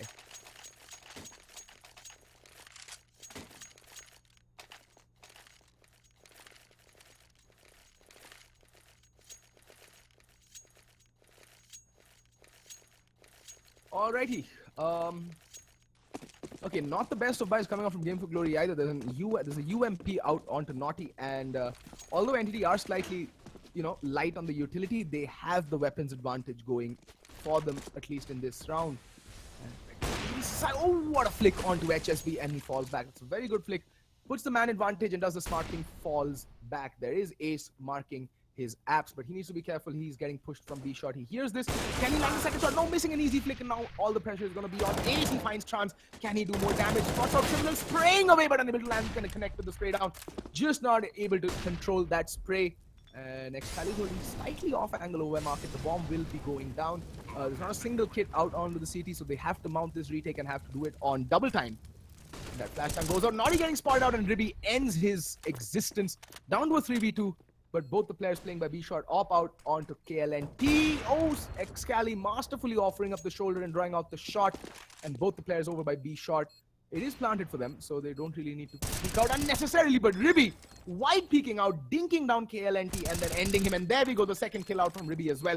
Perfect cover for his teammate who was A-star, and the 10-second defuse will come in and Entity win this match 16-9.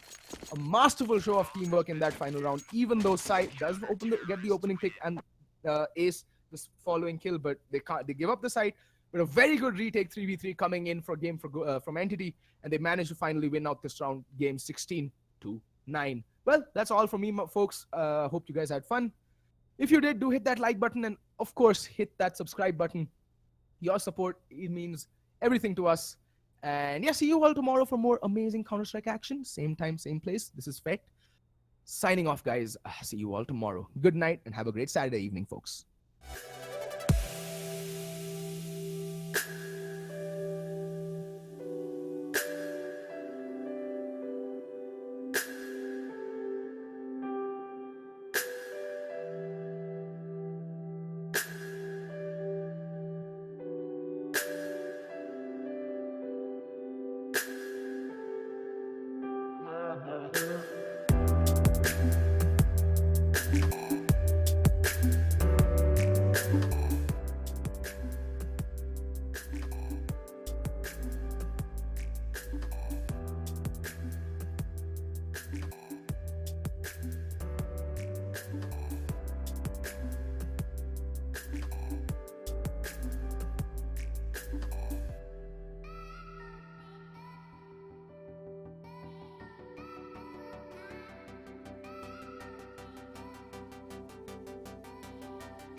Well, welcome back, everybody. I know it's quite a surprise after seeing Arpan, Persian, or Shariari, and then suddenly like, where did this guy land from? Where I land? I wasn't here.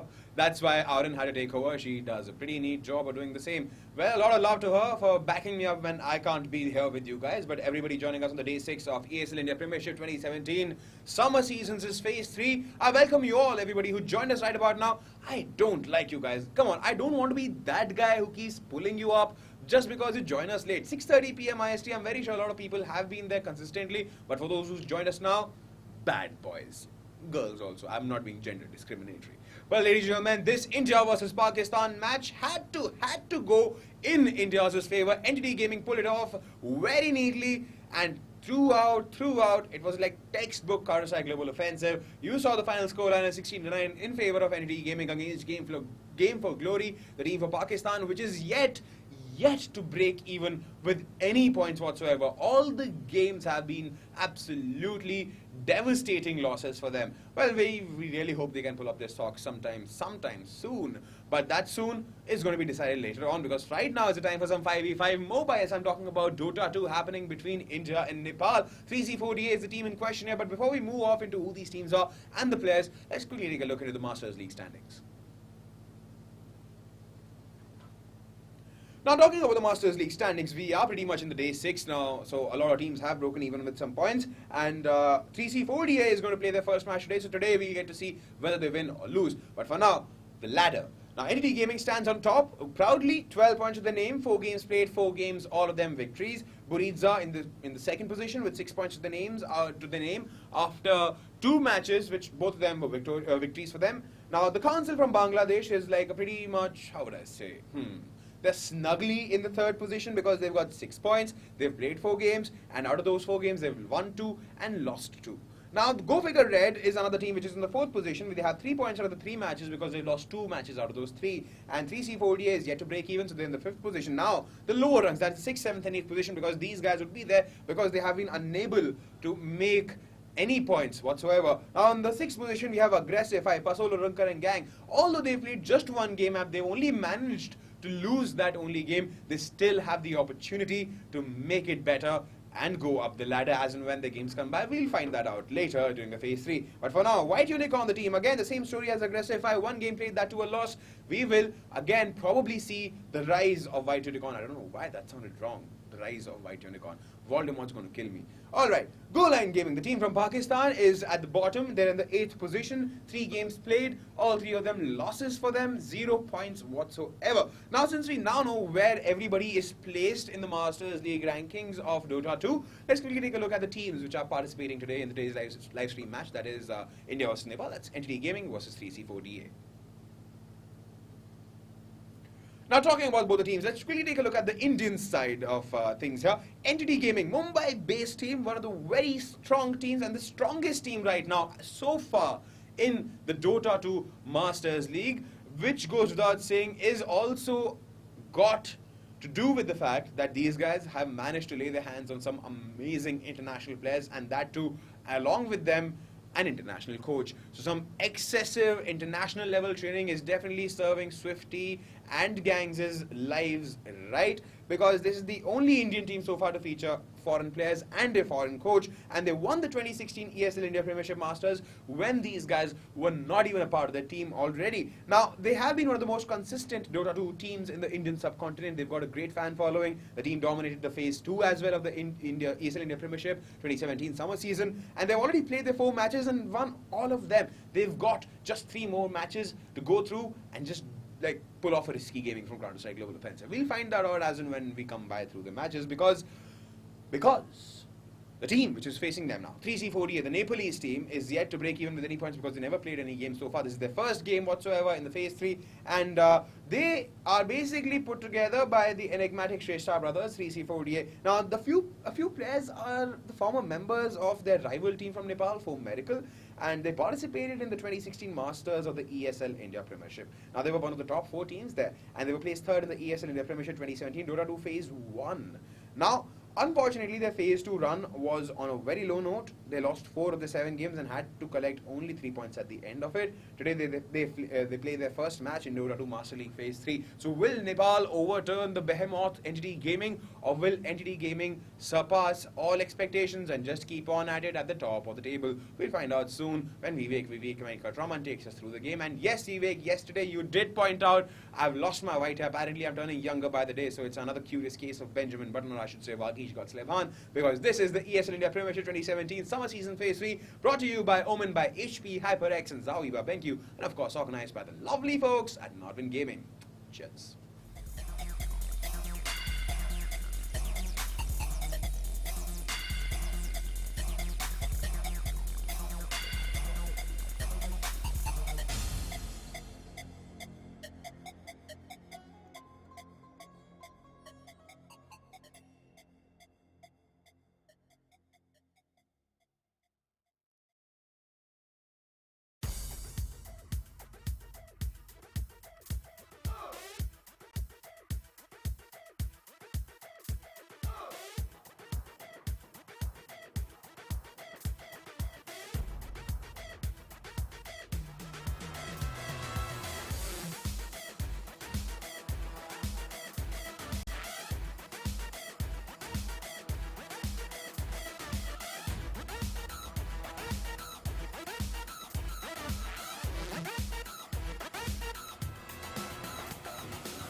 Ladies and gentlemen, welcome back to the ESL India Premiership. This is the Masters League Phase 3.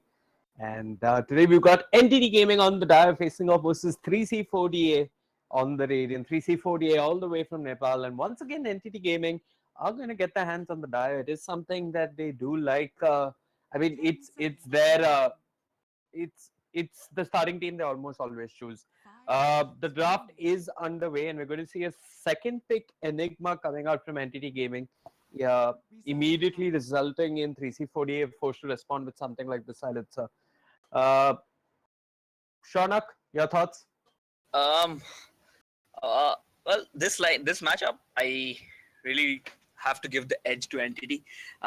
Actually, in all the matchups in the ESL, I would have to give the edge to Entity. But Yeah.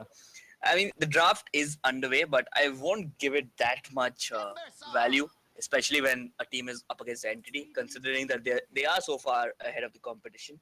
And in the entire online phase, all the three phases, Entity have already overcome their biggest hurdles, which were A5 and Go Figure Red. So maybe 3C4D have something in store.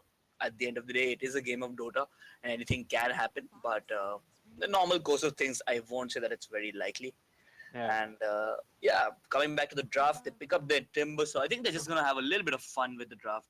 Put Ubbing on the Enigma. I think this is a Blizzard Timbersaw, I believe, because Swifty doesn't really play that hero. It could be Ubbing Timbersaw as well. Right. We have to just wait and watch. I almost feel that Entity Gaming wanted 3C48 to pick up the bristle because they started out their bans with a couple of offlaners. It's almost as if they wanted 3C48 to pick up the bristle, and yeah, it looks like they already had the answer to him in the form of the Timbersaw. Who plays that Timbersaw? Well, you say it's going to be Blizzard and or maybe a Wing. Could be either one of them. Then I'm not sure who ends up playing the Enigma.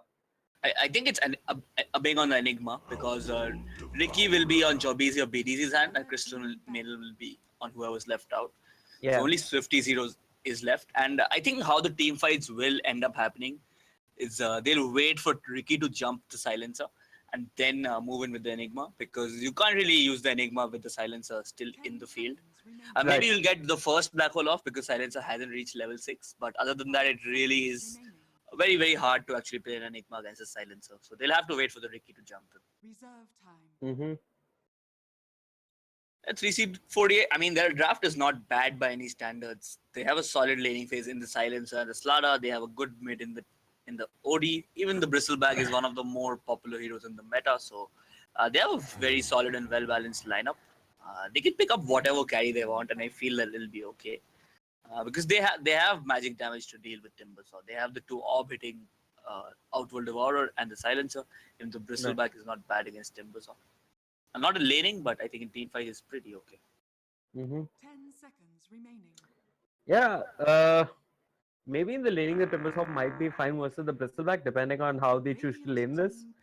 But it's going to be a hard game for the Crystal Maiden and the Ricky. If they end up overcommitting too much on the Bristleback, they could easily fall to Quell's prey. Last pick for 3C48. My read is this is an offlane Bristleback, so they're going to pick up a core here. I believe it should be the case, but Entity have read it as a core Bristleback because they banned out Sand King at the end. Correct. Yeah, so you're going to see a Viper getting picked up. His talents did get buffed a bit. That hero never works, man. That hero never works. I'm not a big fan. It doesn't even look like 3C48's lanes are going to work right now. Not sure where they're going to run the Viper. I guess it's OD in the mid lane, Viper going to the safe lane. But there's so many more options you could pick up for yourself in the safe lane. I think Viper Silencer is a very, very annoying lane to deal with. It'll probably mean that Timbersaw can't really approach the creeps. Yeah. Especially with the threat of Slaughter, I think he'll actually just have to straight up starter. No, I think it's Enigma actually. So Enigma should not do too bad. He's going to start off in the jungle. He can jungle easily. Yeah, and Timber's on the safe lane. He's going to be up against Bristleback. Yeah, that's a pretty Timbersaw favored matchup, I would say. Anti-mage. They go for the anti-mage. Wow. Are you going to see Blizzard switch up to the mid lane? Nope. It's going to be Swifty on the Timbersaw. Interesting. I have no idea why anti-mage. It's good versus the OD to some extent later on, maybe. Bad versus Silencer is bad versus Slada till you get your Mantis style. Yeah. It's pretty good versus Viper though. Viper is garbage against anti-mage. As is Bristleback. Because you can just keep kiting the hell out of it.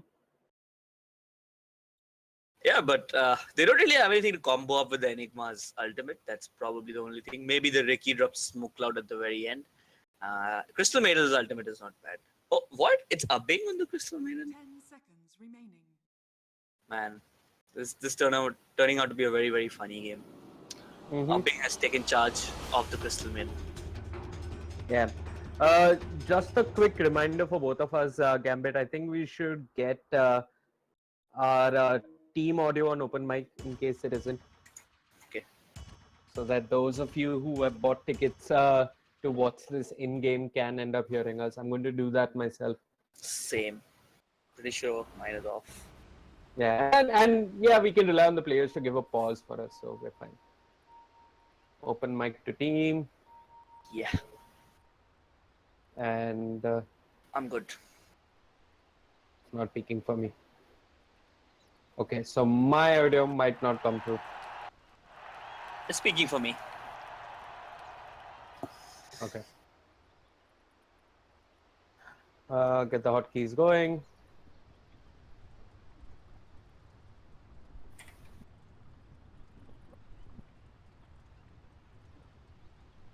Fair bit of overconfidence coming out from Entity with this anti-mage pickup.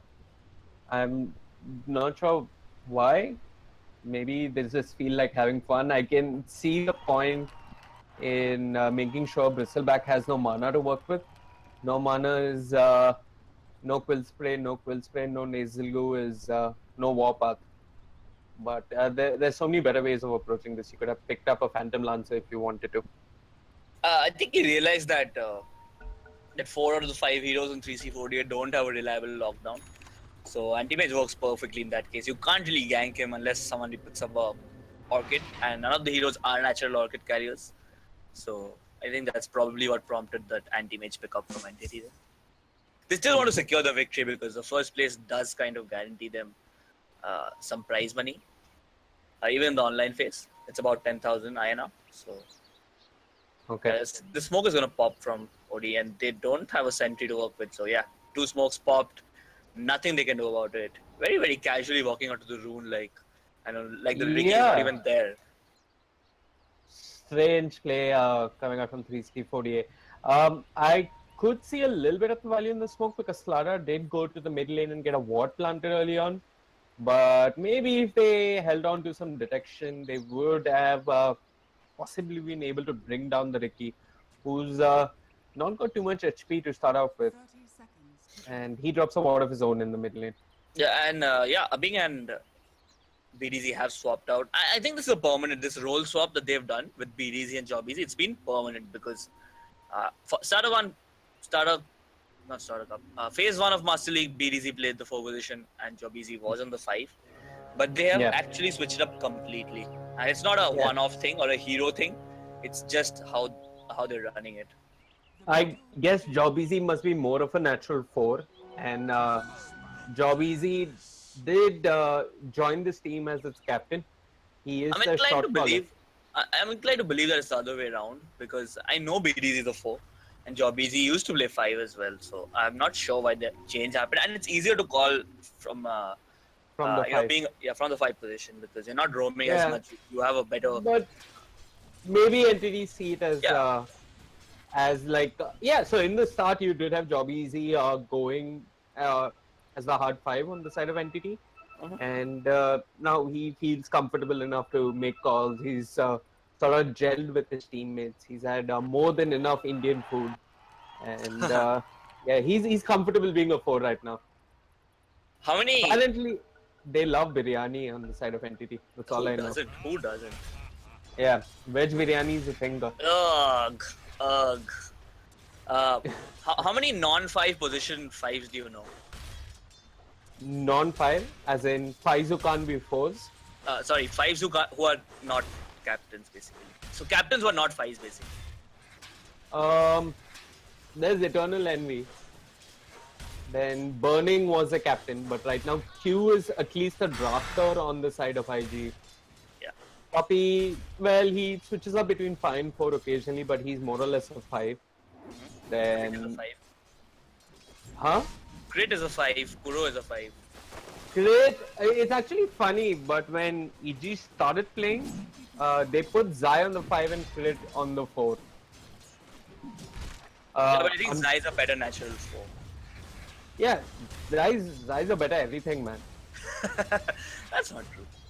I think Crit's a better IGL. But we'll come back to the game. We'll focus on the Entity versus 3C4D and lineup. Matchup. Hey, I'm looking at the CS. The Timbers is not doing too bad. He's sitting at 10 last hits right now. He's pulling ahead of the Viper, who's taking Poison Attack and Nether Toxin at level 1, but, well, doesn't have enough to shut down Swifty. And Swifty keeps on using the Whirling Death and stealing the stats. This shouldn't be happening. He might get gang with the Ricky rotating in. And since the sentry got devoured on the top lane, they don't even know that the Ricky has moved out. So it's kind of sad. Yeah, but it's going to be a hard kill. It's going to take Y to be really out of position for this kill to happen. Are you lagging? I'm good. No. I have a decent ping. Okay. I mean, Indian ISPs suck in general, especially in Bombay, and then it's rainy season. So everything goes for them. If you lose internet for 5 days, sir, बारिश था. क्या करूं? Yeah, blame the rains, man. Blame the rains. Yeah. Bot lane, they are going on a bing, but I don't think this will result in a kill. Yeah, it doesn't. Last word, Arcane Curse, not enough damage. Jobizi is coming by. A Bing doesn't have summons, does have the Manifesto. Takes a quick blast from the Hadouken creep. And the Astral is there. 3C4DA will disengage. This is definitely one of the quietest early games I'm seeing from Entity. 3 minutes in, they've been rather quiet. They haven't yet got any kills just yet. Bristleback, he's doing fine. Holding his own versus the anti-mage. He's also got a Slada to help him out. Yeah, I mean, it's been quiet because it's the anti-mage and the Timbers out there they've run. Even the Enigma isn't so great before he reaches level 6. It's a threat of the black hole, as they say. So there's been a lot riding on the Ricky. He's done his bit to pressure the lanes, but it's just not resulted in a kill. 3C4DA, it's really hard when you're going up against a team like NT to actually play aggressive, because the chance of getting punished is so very high that it's a risk that they're probably not willing to take. Right. Yeah, Viper's talents did get buffed up. The damage he gets at level 10 got buffed. The strength he gets at level 15 got buffed. So maybe his talents make him viable again. I think Viper made a bit of a mistake in the laning though. He completed up his Aquila and I think he should have gone for his boots first. He's been gone on the mid lane.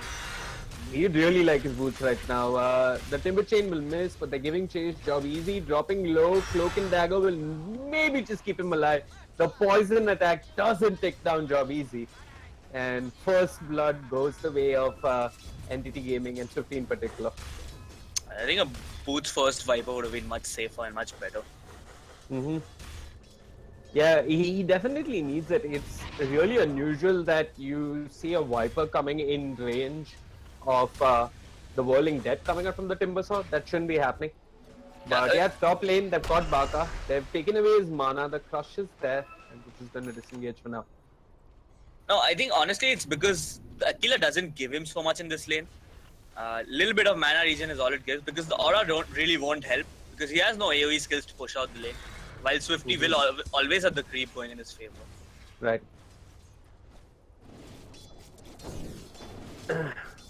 I'm not sure why they did this whole safe lane OD. I mean, when you pick the Viper and he doesn't end up winning his lane, it's no fun, right? You pick the Viper hoping that he counters whoever comes to the mid lane, and then not having much success versus the Timbersaw with the Viper. So the laning phase is not working out just yet for 3C4DA. OD is not doing too bad in terms of CS. Keeping up, in fact, even pulling ahead of the anti-mage. Bristleback and Enigma more or less at pace with each other. And yeah, it's not too bad to start for 3C4DA, but the problem is that picks don't make sense as the game goes later and later.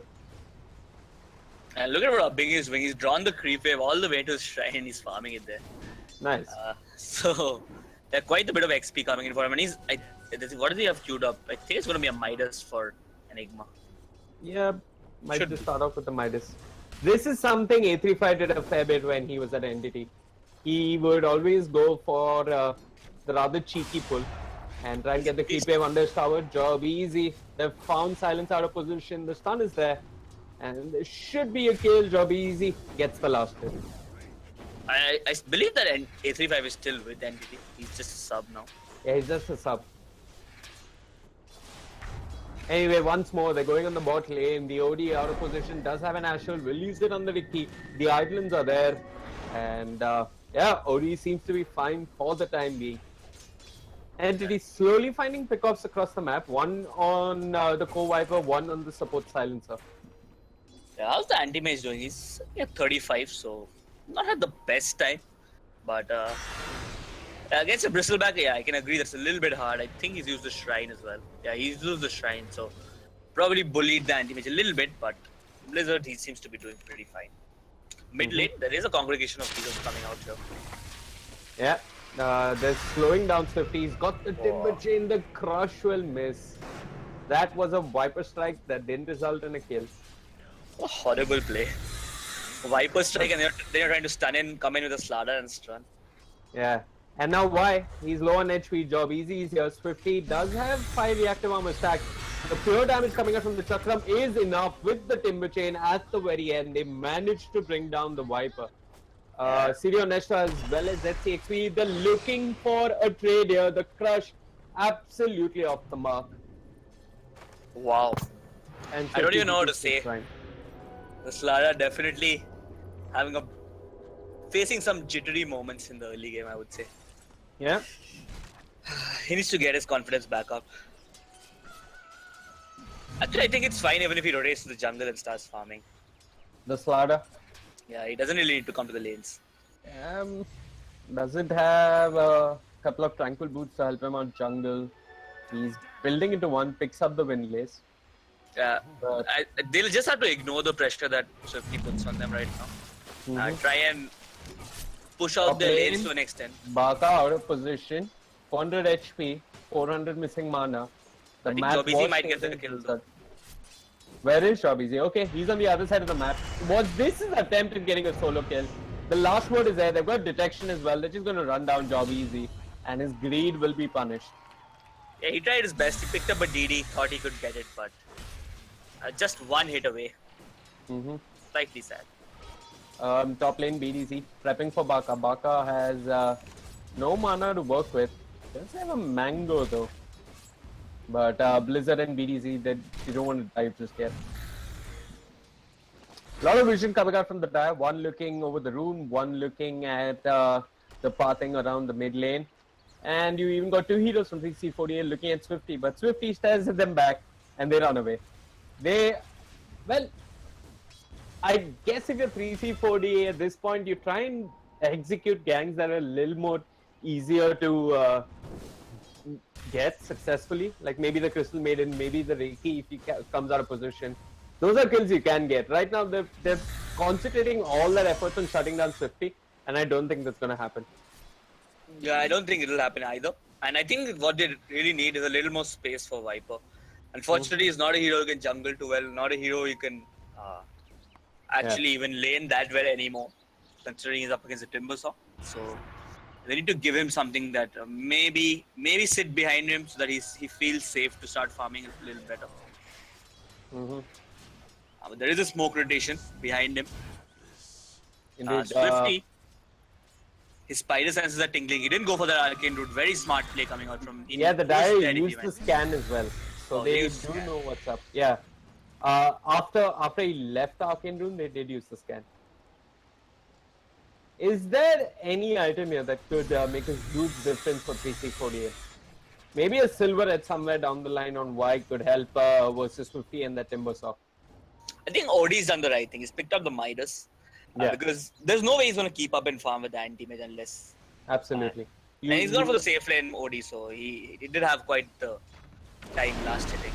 Ooh, they popped the Midnight Pulse. They pushed him out of the trees. Yeah, no trees for you to hide in. I think this might be worth getting though. Using the black hole just for the OD kill. Yeah, indeed. Ricky has a Blades of Attack. And then orb of enemies not yet 6. Still think they should be able to get the kill. Yeah. And finally, Radiant's bottom tower oh, is under so Slardar and Silencer, they were standing at the enemy shrine for like a good 20 or 30 seconds, and nothing. They didn't move a single pixel. They just stood there, and nothing happened. So they used the shrine, think that Ricky has spotted them out, but Ricky was all the way in the bot lane. So a bit of wasted time on the two supports here. How are they doing in terms of levels? Yeah. Not as good as Job Easy. He was almost gonna hit 6. Yeah. I mean, both of them at least 5, and both the Radiant supports, the 3C4D support sitting all the way down at level 4. Yep, you got Silencer at 4, Slada at 4 as well. Yeah, and look at how much Jobbies is sapping XP from the enemy team. He's not even taking XP from his own team. He's just sapping it from the enemies. Yeah. Looks like they might even sap some assist kill EXP here. The OD and the Viper, they're grouped up in the mid lane. And look at, he called the courier all the way into the, oh, that was BDZ, man. That was a ballsy play coming out from him. All the way into the enemy jungle there. I think the early game, it's safe to say that it's been quiet, but Jobizi has given so much vision for his team that it's almost been that Entity can't really be ganked at this point. Yeah, and Bing has even managed to push down the tower with his Eidolons, maxed out Eidolon build. He has some ideas, he's going for the mech, so pretty solid and standard stuff coming out from him there. But here come the two supports from the side of 3C40. Smoked up, they will see VDZ, who's trying to bring down OD. Last word onto the Crystal Maiden. ZCXPs runs around like a headless chicken, finally gets the crush off. And this should be an easy kill, which they should have got ages ago. They bring down the Crystal Maiden, they get a couple of levels. And 3C40 finally showing some signs of life. Meanwhile, top lane, Blizzard and Jobeezy. Looks like he's going to make a trade happen on the other side of the map. But this Bristle, he's fairly tanky for the time being. I don't think he's going to die just yet. Don't think it was a very worthwhile trade. Needed like a 3 or 4 man 4 smoke. Mid lane, Viper strike onto Swifty. He's got the Timber Chain, will get out of that. TP supports are coming in. The Arcane Curse is there on him as well. And he's just going to TP all the way back to his fountain. That's one of the most frustrating things that can happen to you if you're playing Venomancer or Viper. Somebody just TPs in front of you and you're solely missing lockdown. Yeah, and I think the other worst thing that can happen to you is the hero you went on ends up getting denied. Yeah, I think the problem also is that 3C48 don't really have any stuns to work with. Yeah, I mean, they've Slada. got Slada and OD as the only reliable lockdown versus TPs right now. Okay, so Blizzard has gone for a slightly more fight-oriented build. He's picked up the PT first.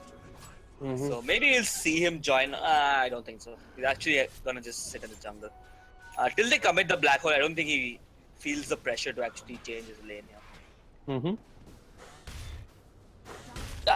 Entity are just doing whatever they want, and CC40 they know that this is happening. They actually have an idea of what has happened. They know that the Midas has been picked up by the Enigma. They even know that the Anti-Mage has been farming pretty well, but they actually don't have any answers. I think what they need is probably for Baka to make a base trip. Probably wants to complete his Vanguard, then he'll have to make a base trip. And then just sit behind him and try and bully out a lane probably. But 3C48, they're not too bothered by this slow game. I mean, they are nearly 4,000 net worth behind. But all of this is space and time for Silencer to get closer to a 6. And maybe that's when they try and look for team fight. But look at this. Job easy. He's already on the hunt. They're hiding in the trees. 50's around as well. I think one thing we can say is that the Viper has actually caught up in terms of last hits. Sitting at 96, that's not bad. 15 minutes, 96 on Viper. That's pretty good, I would say. Look at how much vision they have. Yeah, Job easy goes in. Chakram onto 2 Celio and Esto. Held in the smoke cloud, not yet level 6, doesn't have the global silence. Why? All he can do is what? ZC XP, well, he can throw the corrosive ways. But Entity don't give a damn. Just Ricky things, man, and they're not even using like Ricky more than anything than for vision, and it's been enough. It's been more than enough, I would say. Entity are playing this way too casually, and they're not being punished. Yeah. Yeah. I mean, if you look at it also, there's no sentry vision coming out from 3C4DA. Where do they have a sentry? They have one in the mid lane, I believe. Yeah. That's just one.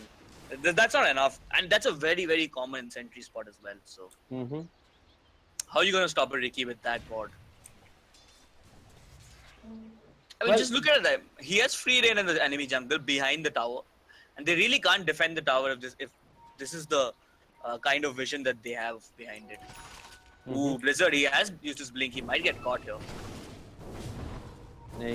Blink came off cooldown. He's okay. Yeah. No lockdown. And not much late game either. Why? Held in place with the stun. They've got the frostbite as well. Midnight Pulse doing a fair bit. They're committing the black hole. The freezing fields as well. It's overkill.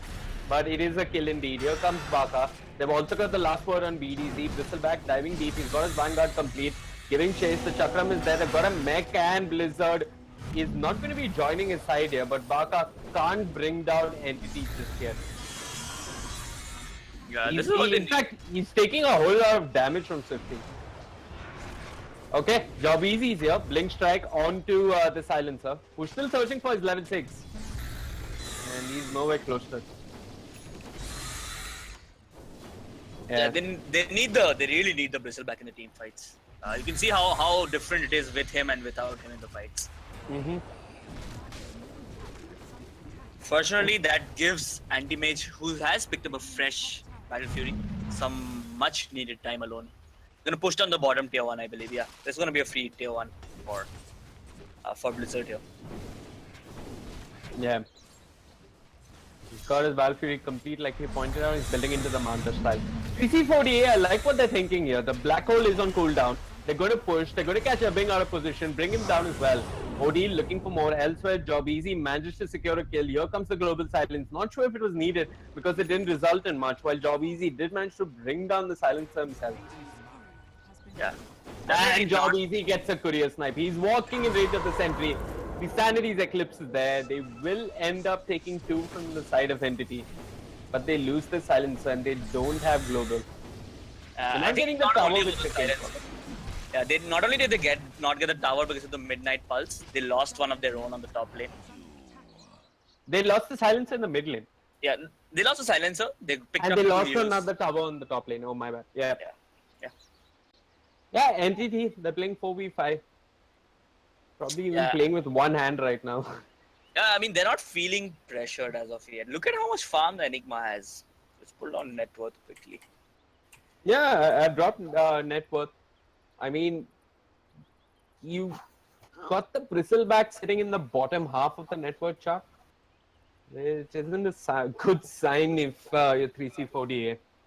AM's pulled ahead. OD's not done too bad in terms of keeping up, but is that going to be enough for 3C4DA? I still won't count them out. I think when the real team fight happens, that's when we'll know. I think the unfortunate part is that Entity will feel more than content to split push with the anti-mage. Yeah, so they don't need to take head-on team fights. Yeah, and it's going to be really hard to gank him as well. Once he gets his Manta style, I would say it's almost going to be impossible. Even the global silence won't work at that point. So yeah, and you've also got Enigma building into his own Greaves. So I mean, Silencer pops global, okay, he pops Greaves and then comes in and gets a black hole out. So at this point, Abing is not too concerned about the Silencer. Yeah, and Swifty, he's been racking up Bloodstone charges slowly but surely. He's picked up 1 for now. But knowing Swifty and how explosive of a player he can be, I'm pretty sure that number is going to reach 20 if they don't arrest it. But I think we're giving, I mean, for the way the game has gone, I mean, before the game, I would say that, yeah, Entity are the much better team. But I think the way the game has gone, I have to give that much props to 3C4D here as well. Yeah. But I honestly think Entity are taking it a little casual. They're having fun today. It's the best way to put it. It's like me playing chess versus Vishwanath Anand. Why would you take me seriously? This Viper dude. At one point, I think he's still leading the last year charts. No, he's not leading it, but he was leading at one point. But look at his net worth. It's still so low. And look at his items. He had to go for a Midas because Viper. I think the Midas is the right pickup. It's of course the right pickup, but that makes him look so. Like, he can't really come to these fights. He has phase drums. Right. It's basically what Juggernaut gets in 10 minutes, I would say. Yep. So the thing about the Viper, at least how I look at him, is he makes sure that he wins his lane, but he doesn't help you win the game by any shot. And why hasn't won his lane, and I'm not even sure with this kind of farm 20 minutes in how he's going to have impact in the mid game or the late game for 3C4DA. And look at what Jobisi just did. He spotted out 2 enemy heroes, planted a very, very deep ward. So now they can't even farm these 4 camps here. So, sorry, these 3 camps here. Yeah, Jobisi, he's been on point. He's been getting his team a lot of vision. And it's not that Entity are looking for kills with this vision. They're just going to make use of that space and farm and push out other lanes. Swifty, he does have a TP. He could have TP'd to his own shrine to maybe participate in a kill, but he just committed himself to getting fatter and fatter and pick up that Yule Scepter. Bing is there as well. They've got the stun, the haste rune, and the Enigma.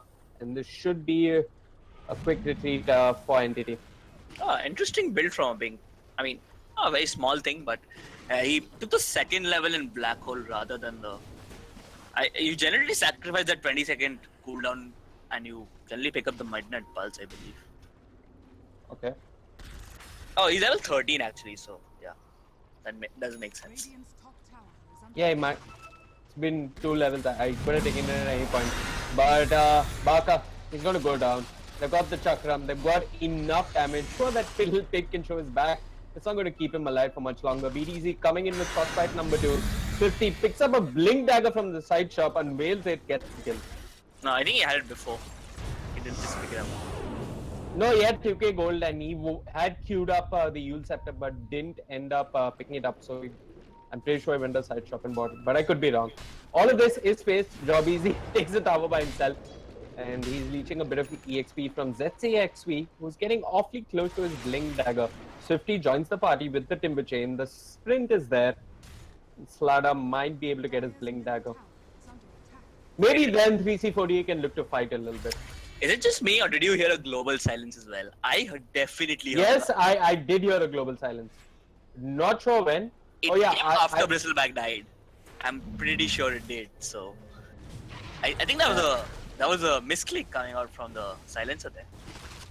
And there's no way you don't notice it because the entire you don't get any sound. So pretty sure Entity have heard. They know that the global silence is down and they have a black hole to work with. Yeah. This is gonna go and bully down these towers at this point. Wow, that is such a costly mistake. He popped the global silence randomly. No, it wasn't randomly exactly, but this isn't random either. They've gone in on Baka, they've committed the black hole, the smoke screen is there. It's 4 heroes from the side of NTT, converging on 1. They've got the freezing fields, it's pushing them back. Swifty with the Timber Chain, scores a quick double kill, but Odie is here with the Viper. They get a kill in return, it's only the Ricky. And it's definitely not worth it for 3C4DA. NTT lose the Ricky, get 2 cores, and they're going to disengage. So yeah, that global that you were talking about, somewhere around this point of the map, I did see Blizzard farming, and Silencer did scout him out. So I think he committed a global with the hope of killing Blizzard. I'm not sure what the idea was.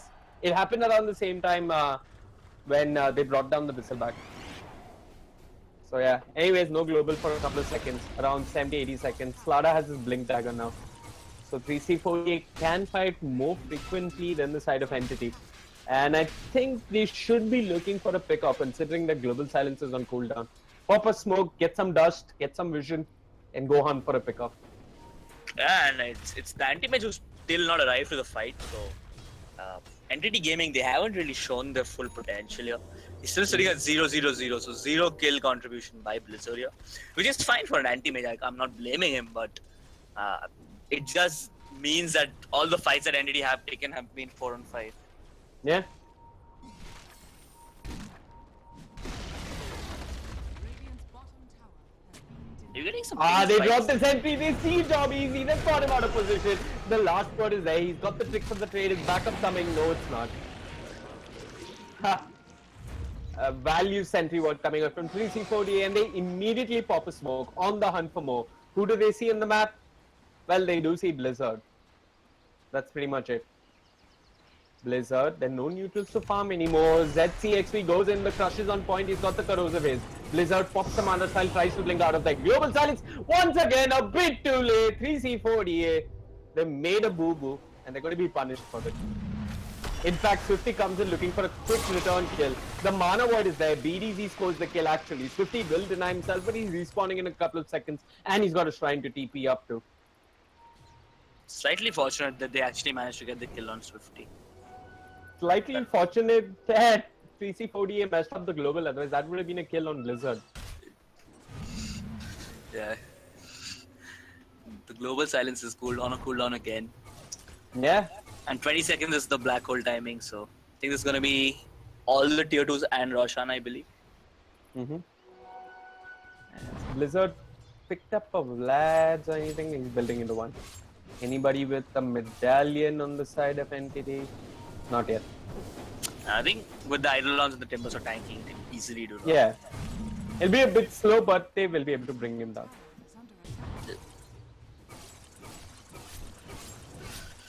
Well, OD does have the Hurricane Pike to work with, so it probably won't be as easy to bring him down. Ooh, they did manage to catch Blizzard.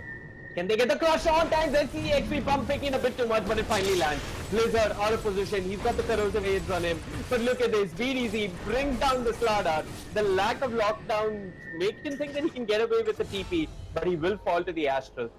It's a Slardar for a Crystal Maiden, and Blizzard lives for another day. Here comes the backup. Job easy. Caught with the dust. He pops the tricks of the trade. 50 jumps in with the Whirling Death and the Blink Dagger.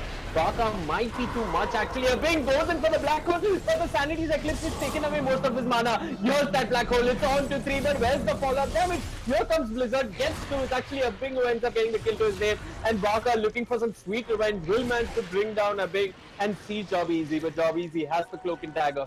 And he's okay. They lose the Viper, they lose the Silencer, but they get so much more in return. And ultimately, Blizzard does manage to bring down the OD as well.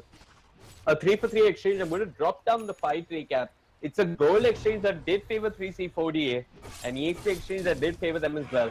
Once again, Bing with that spectacular black hole there. Job Easy once more out of position. He's got the tricks of the trade, but the corrosive haze is on him. Baka can run him down with a warpath, and they've got the last word to slow him down as well. Arcane Curse, he's trying to blink onto Blizzard. The corrosive haze is still there, the crush is there as well. And Baka scores another kill to his name. Yeah, and again, the one problem with 3C40's lineup is pretty evident. They don't have any stuns to work with. So, yeah, Bristleback, he's just not being able to do what he wants to. He's getting kited very, very heavily in these fights. But it was a 4-for-3 exchange if you count the Ricky kill. I mean, 3C48 did get a fair bit out of that fight. I'm not saying it's enough for them to get back into the game, but there was a significant goal swing in their favor. And now Viper's building into the Orchid. Has got the Sanjani Ashik complete. So a little bit more HP to work with. I'm going to drop down the items actually. Oops, there was a scorecard. You've got the completed Solar Crest on Baka. So, good Roshan if they want to just keep the Viper or OD alive. That CXV has the blink, and it's already shown its effectiveness in the earlier fight. Swifty went for the blink instead of the Yules, and that resulted in him losing a couple of Bloodstone charges. Blizzard has the Skull Basher, but Entity have no clue that Roshan is going on. And it's going to be an ages into the hands of OD. Yeah, but I think what you said is slightly correct, that Entity are not playing with full seriousness, because normally the Entity we see is very disciplined. They go for the objectives, they go for things like Roshan and towers before trying to actually take big team fights, and that's not been the case this time around. So, indeed. Oh, look at my Swifty is just hiding in the trees here. This is also one of the few times that I don't have much vision. All they're seeing is this top lane, which Blizzard is pushing out. If you toggle the dire vision, this is unusually poor for Entity. While look at the Radiant. They're working with a fair bit more.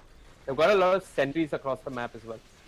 Yeah, I think it's come at the So- cost of Silencer's farm though, because he's sitting dirt poor, sitting only Wait, with brown boots and win lates. There's no such thing as silencer's farm. In no scenario does a silencer farm. Yeah. Unless you get extremely lucky and get a couple of kills, maybe get a Midas. Does he have a gold? I don't think he has a gold talent. No, he doesn't. He does get 60 gold per minute actually. Oh, he in does. He 15. actually does. 60 is not too much. I got more pocket money when I was in 8th standard. Yeah, that's why it turned out like this. He was Yes, I spoiled. was- You were a spoiled kid. Spoiled kid. Who's casting this game at 15 FPS. While you sit at home with your new machine. You're playing being Split completely Breaker. honest. I have a MacBook though. Yeah. Don't try to sugarcoat it. Yeah. Not sugarcoating it. 3C48, they are losing in terms of net worth, but if they manage to take a fight away from Entity, the next time these two teams end up clashing somewhere in the jungle, it could actually give them a strong fighting chance in this game. Yeah, and the lack of lockdown on 3C48 has been improved a little bit. I mean, they have picked up the sheep stick on the ODO, so slight improvement on their team fight control abilities. So might be something that they Entity Gaming are not expecting, because I do believe that he's shown himself finally. So they have spotted it out. Okay.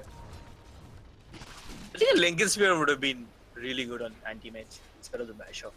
Could have avoided the corrosive haze. He could have even avoided the sheep stick coming out from. Is anybody building into a Silver Edge? I mean, maybe they feel like they have enough to deal with the Timbersaw.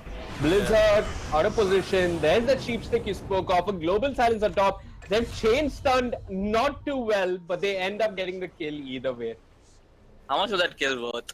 Pretty sure it was worth a lot. 579 gold. That was a gold exchange of 1.9k. Yeah. And an EXP exchange of 3.8k. That's a lot. Yeah, how are we looking in terms of net worth? Still swinging heavily in favor of Entity. A lot of it is due to the Enigma though. And he's sitting on a lot of gold. He's going to pick up the Blink. He already has a 4 stuff, so positioning not going to be an issue for this Enigma. And I believe the next item should be a BKB. Yeah, maybe even a he refresher actually. He does need that BKB. At least maybe now that the OD can deal with him with a sheep stick, probably might be looking towards a BKB soon enough. I guess 50 needs that use to deal with the global challenge. Yeah, he's got it. So 50 won't be too affected by the next global coming out from 3C48. Yeah, I still think that Entity, they haven't taken a full blown out team fight. I mean, okay, maybe they took one at the shrine, but other than that, it's not been. No, it's everybody playing their own game. Yeah. It's almost as if they're playing a competitive match and they have some quest to complete. It's pretty much like that. But yeah, they're not taking it too seriously either, like you pointed out. Do you know how in school you used to study for every exam, but there was that one exam you never took seriously? Like maybe Studied for English your or Hindi. exams? How come we are here casting Dota then? This is what my education brought me to. But Jobbies, he's not taking this one too seriously. Not respecting sentries coming up from 3C40, it just gets brought down. I think I know what you mean. I think you mean that Entity are treating this game as the EVS or the environmental science. Okay, yeah, or maybe there are these retarded expensive schools where you actually have an exam in sports. This is sports for them. It's like, I don't know, some dumb exam, man. EVS is not a universal subject. I guess it's not that. Blizzard has been gone on by the OD. Will he get brought down? He's stolen a fair bit of win, doesn't have the Sanity's Eclipse for another 13 seconds. But look at this, they've got the Blizzard back, they've brought him down. Held in place, a killing spree taken away from Baka there. 84 gold going the way of Swiftly. And maybe now Entity have had enough. They're grouping up around the shrine. They could pop a smoke. They don't have one actually. It's just job easy going I on don't the think you hunt. see 3C40 leaving their fountain, or leaving the base actually for that matter, without the bristleback. If they do, it's gonna be a wasted global. It's gonna be a wasted OD ult, and they're still gonna lose a team fight. So it's probably the best they stay in the base. And he has buyback, but I don't think he'll need it. But it Who, the will mean Bristle? that Blizzard farms up the bristleback. He has buyback. Yeah, the Bristle does have buyback. Yeah, but I think that Entity don't want to fight without the missile blade coming on Blizzard. I still think it would have been better to go for the Lincoln or the Aghanim Scepter for that matter. Yeah, actually, Ags wouldn't have been bad. Which is your item of choice for anti-mage, Ags or the Lincolns? Wow. I guess Ags. Yeah. Lincolns gives slight more amount of stats, I believe, though. The one you're looking at it is if you're getting a Lincoln soon, you could also drop it on the Enigma. So that should protect him from the OD. Probably. Yeah. But he has a BKB, so I think Ags would have been much better. Okay. Oh yeah, has the been completed his BKB? Yep. Yeah, he has. Look at how much gold he's sitting with. I just saw him completing it, and he already has money for a blink. Did he go for the cooldown reduction, which is, yep, that's what you usually go for. I think my gold is bugged out. Why? What's bugged? Please tell me, let me check if I'm bugged out or not. What is Enigma's gold looking like to you? His net worth or his gold? Is current gold. He has 3,046 gold. And now it it's says, 818. Yeah, that's what, because it says 675 needed for buyback. Yeah, that seems more like it. 818. Okay. Entity do have a couple of internet connections at the gaming house. I've been there once. I think they have about 3 connections. Yeah, I think also they're slightly finicky about their ping and their loss. Oh yeah, yeah. I mean, I played 100 ping and 15 FPS, and pros here are whining about not getting 60 ping. But job easy. He's got that diffusal blade, makes him feel invulnerable, but does end up going down. And you said 3C40 wouldn't step out of the base without the bristleback. They just did, and they just scored a kill. 3C40 have put up a very, very valiant effort, and they're still in it by a huge margin actually in this game. So take nothing away from them. They have absolutely the biggest potential to actually even win this game.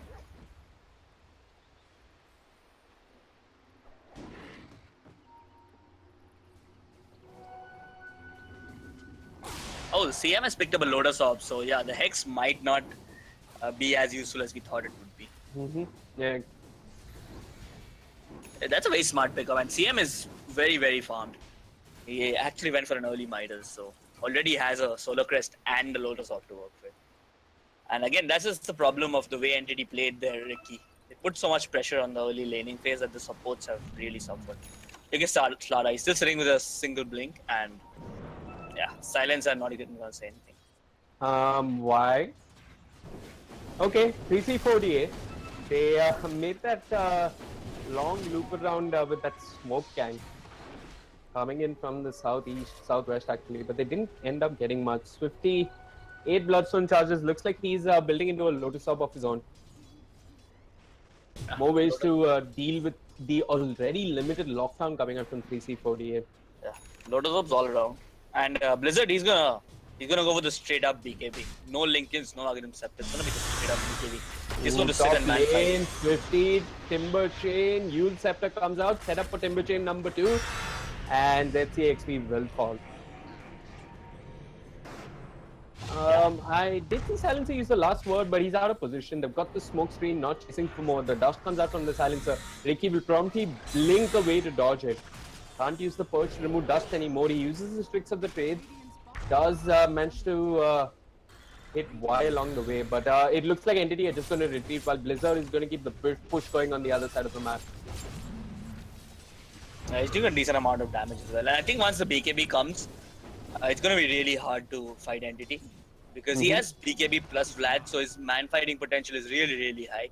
I think he can even stand and hit the bristleback with the BKB on. It'll be okay. But I think it probably will be the OD, his target of choice. Jump in, use the Abyssal, hit him a couple of times, pop the BKB and finish him off. Yeah. Quill Spray still does go through BKB though. Anti-mage is not worried about Quill Spray. You can always have a look at your status bar and blink out if you need to. Okay.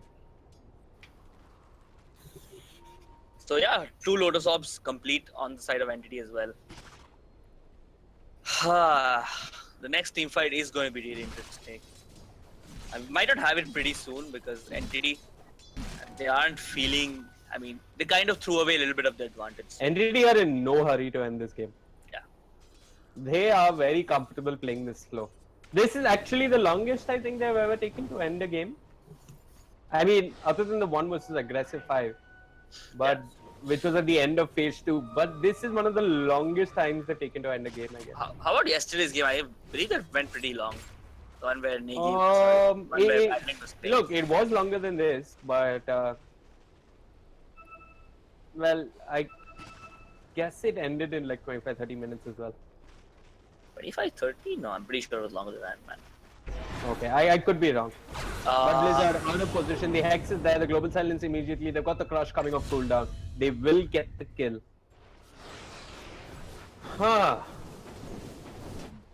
Entity. Doing this very slowly. Baka with an Arcane Rune.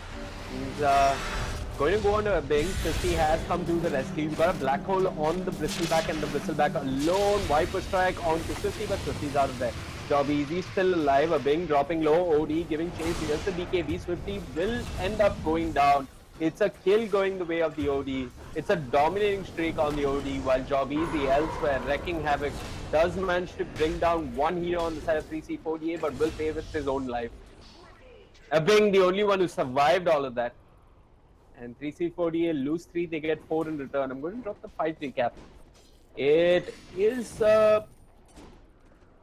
should be even. It's a decent gold exchange in favor of 3C48. I think the problem is this Hex is doing a lot of work for the OD. He's also got the Shadow Blade. Yeah, and every time he's used it, he's managed to pick up a kill. Last time it was Blizzard, this time it was Swifty, so it's actually doing a lot of work.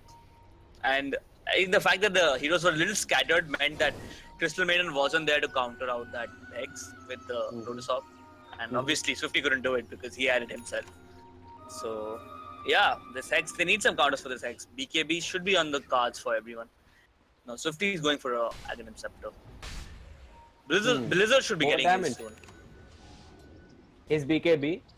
Yeah. Getting closer.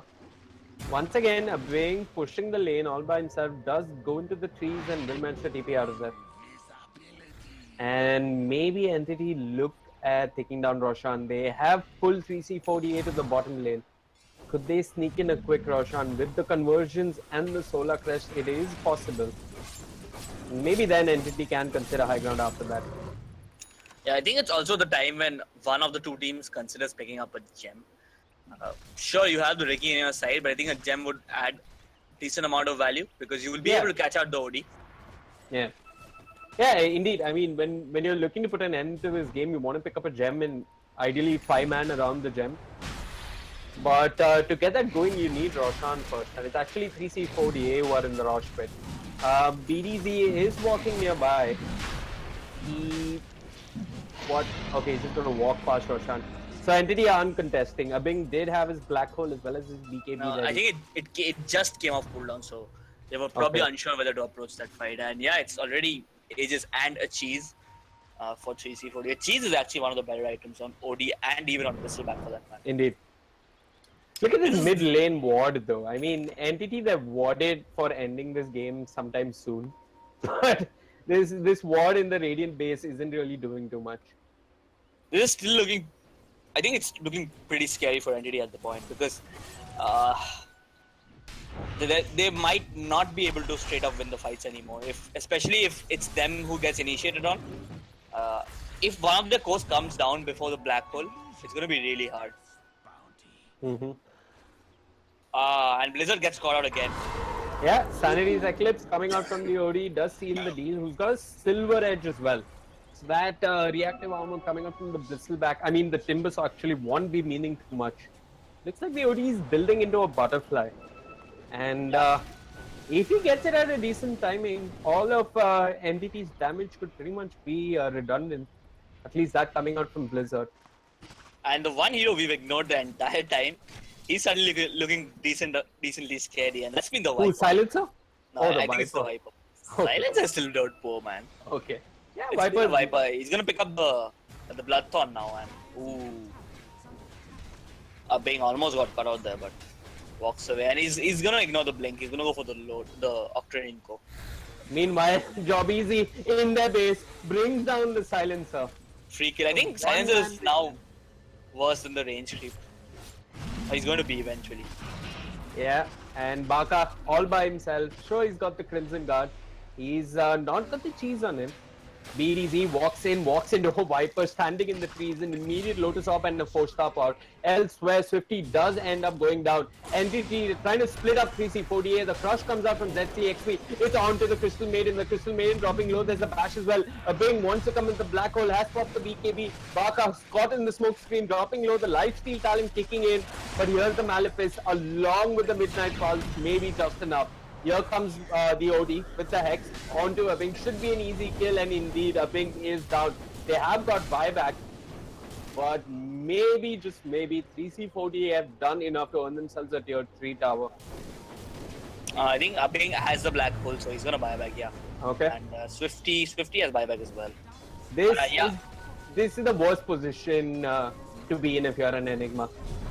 These attempts to get a high ground black hole. Anyways, ZCXP, he's been jumped upon by Blizzard and Job Easy. Elsewhere, OD does manage to bring down a Bing on the Enigma, and with the Shadow Blade, he's making a clean escape.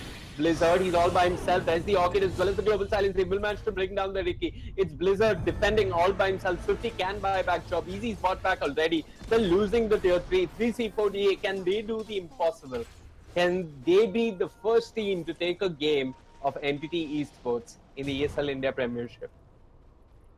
Yeah, NTT, they're getting heavily punished for playing it casually, but still not going to take anything away from 3C4DA. That OD actually lifted his entire team on his shoulders with his item pickups, and he's actually he's done so much that NTT are feeling really scared now. Yeah, I'm going to drop the net worth chart. Look at that swing. It's going to be even. I think at this point it doesn't even matter anymore. But it's quite a reasonable comeback coming out from 3C4DA. It's like Apple stock until the iPhone release, and suddenly there's a swing back up and everybody wants Apple. That was my amateur economic sense. But yeah, let's get back into the game. 5,000 net worth now. It was once a 30k lead in favor of NTT. EXP is also sort of similar. I mean, 3C4DA, they're slowly climbing back into this game. Yeah, and the shrines are also open for the digging. But I kind of believe that NTT have this kind of internal joke that they're not going to lose any of the ESL games. And if they do, they have some punishment and so for them, I believe. I'm not too sure. I read about it on social media somewhere. I don't know what this joke is, but I do know that one game, their manager was on YouTube chat and he said that no dinner if you end up giving away a kill. Yeah, right. This was long ago, and this was about kills versus a team they were absolutely dominating. But now NTT. No, it wasn't Go Figure. I'm not sure, but they popped a smoke down the hunt. Blizzard has that BKB now, so an OD out of position could easily fall. This is where you want the Slaughter and the Silencer to really step up in the game. Yeah, and they have the BKB as well, so it's gonna be really hard. Yeah. They're throwing out the scan. It maybe did just clip one of them.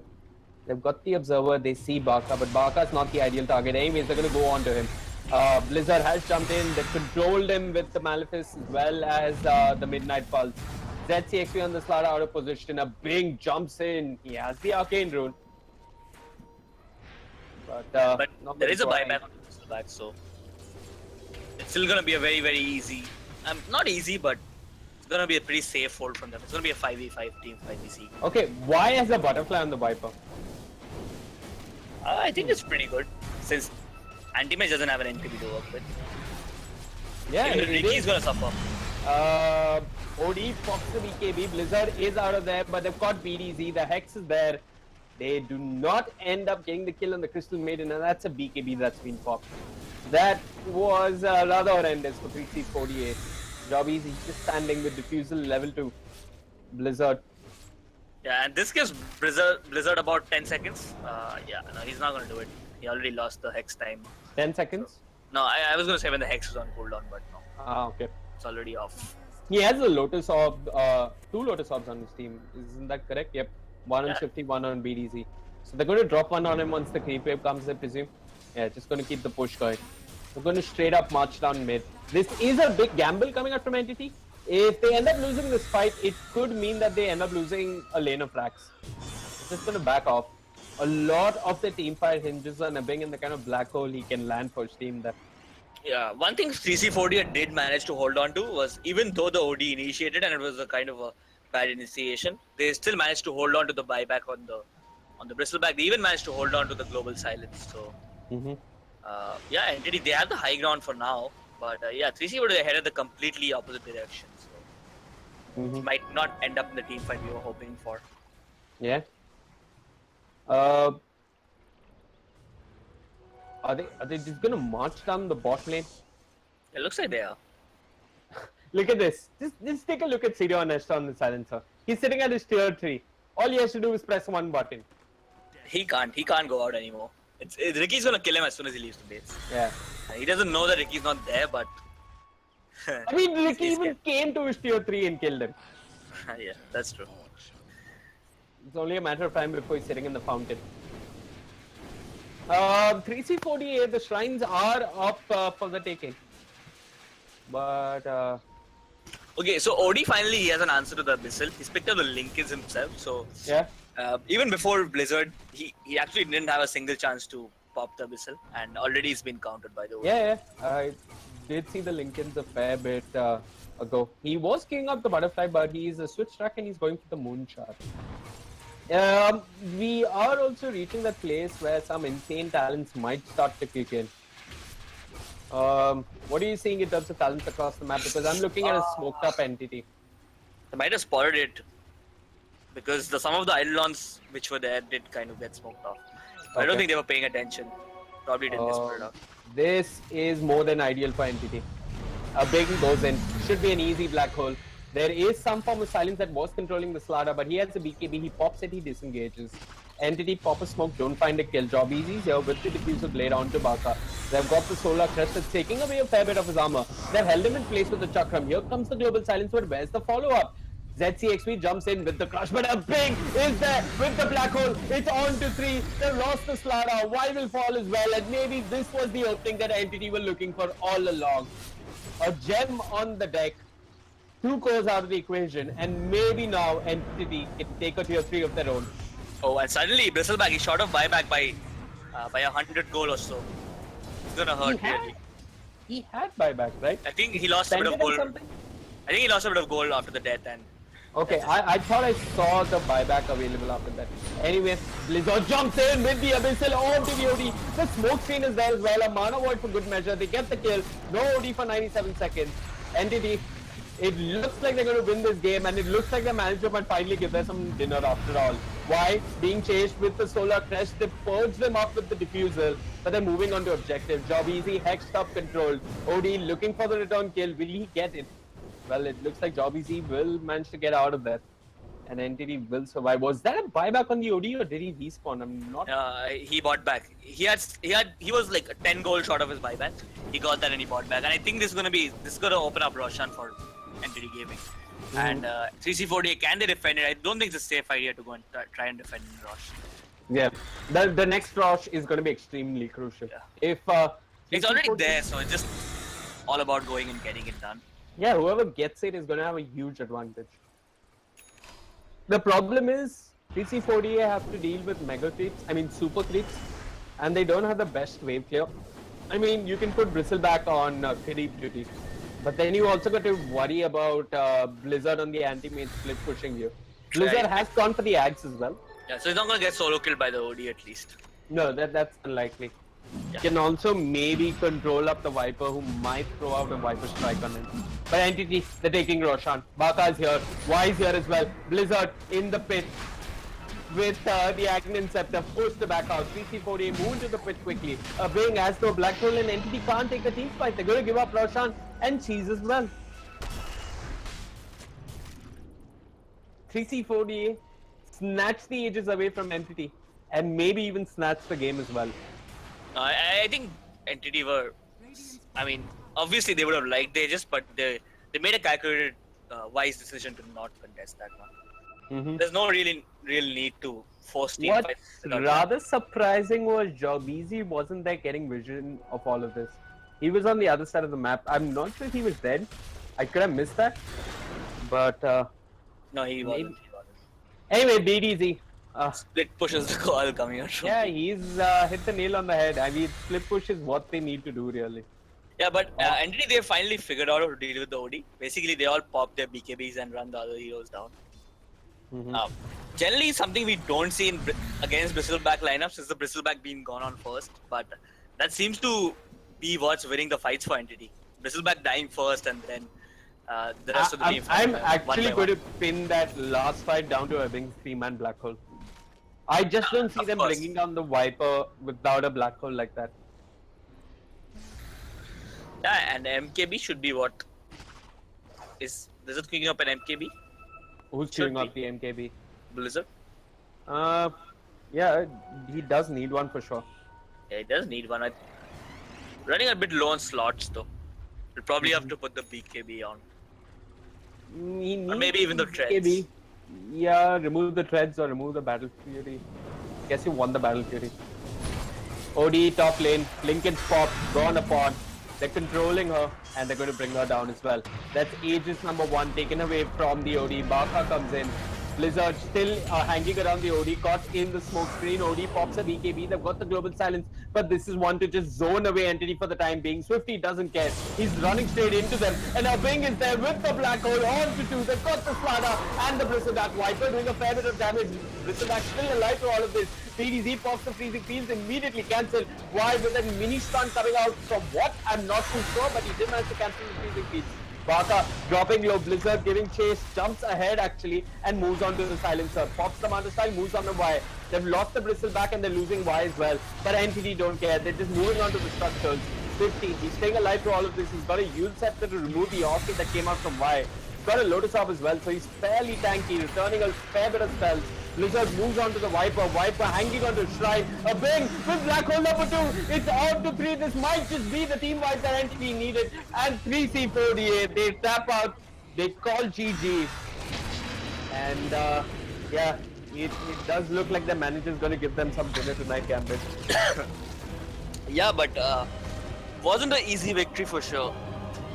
Yeah, it wasn't an easy victory for sure, but props to a Bing and those black holes. I mean, I'm going to pin it down to that. Those black holes absolutely changed the course of the game every time he popped one of those. Yeah. That's it as far as the Dota broadcast is concerned for the day. My name is Vivek. With me is Gambit, and you're watching the ESL India Premiership. The Premiership. That's it for today. See you tomorrow.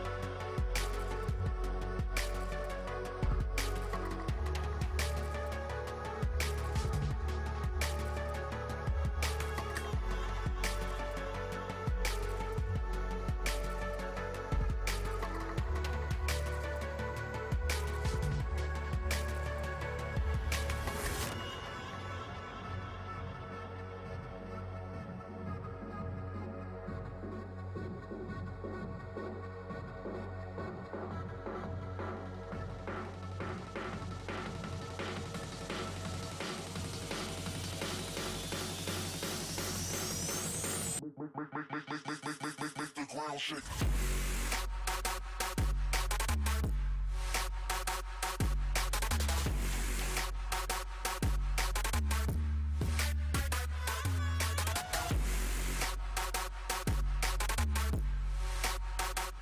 What an absolutely amazingly...